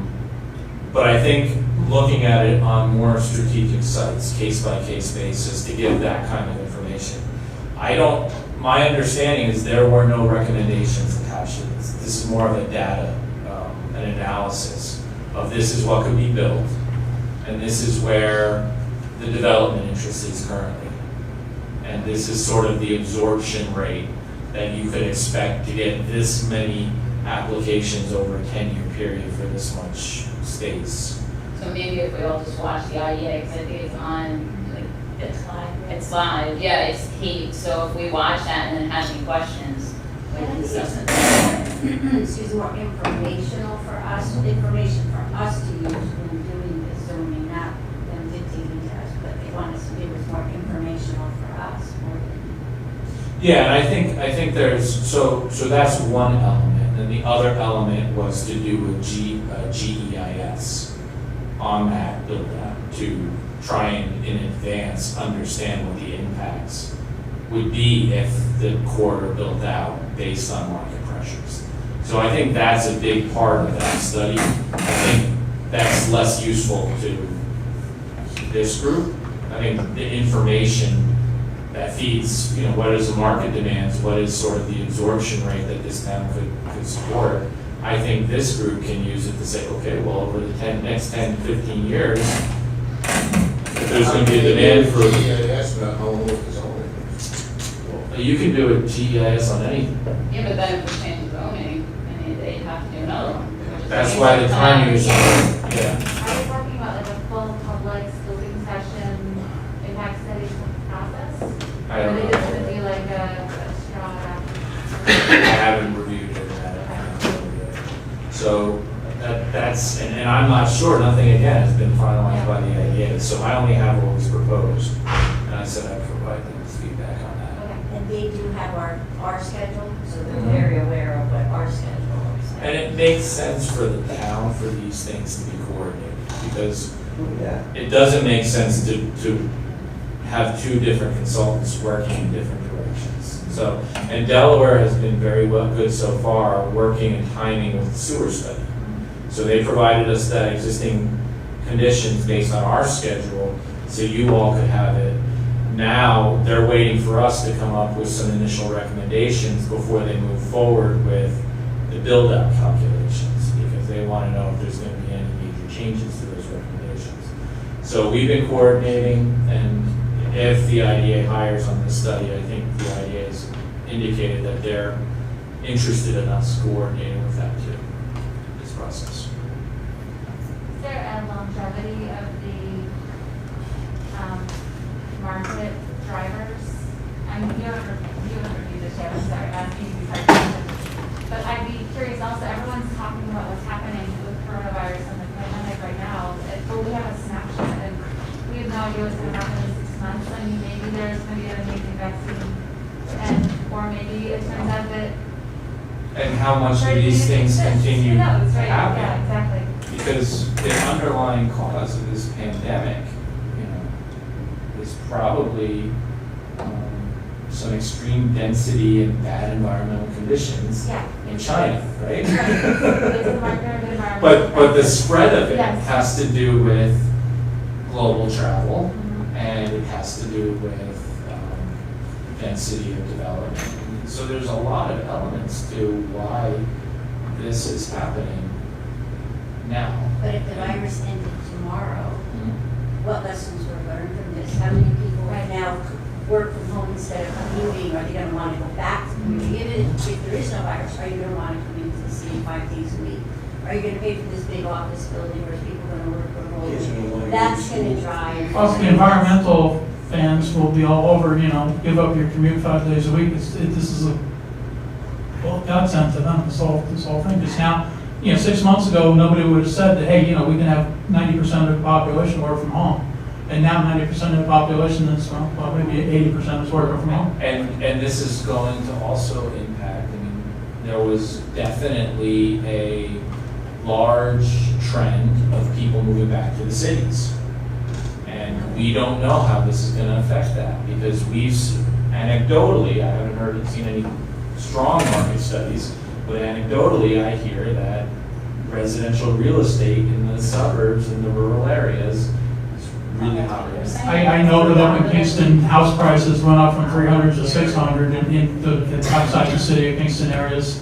And like we were saying here, 100, how many out of the 100 whatever properties are under contract now? All of them are in contract. Oh, Yeah, okay. business, New York City they don't people want realize out. They didn't need all those people either. Right. I ran the payroll, gonna say, oh, we don't need that guy, he's been around 6 months. The outcome industry has a lot of people that work from home and work in independent hours and everything else, and they would be adopted to take that off to the professional industry too, where you're not gonna be working a 9 to 5 job in Wall Street or wherever, in the office.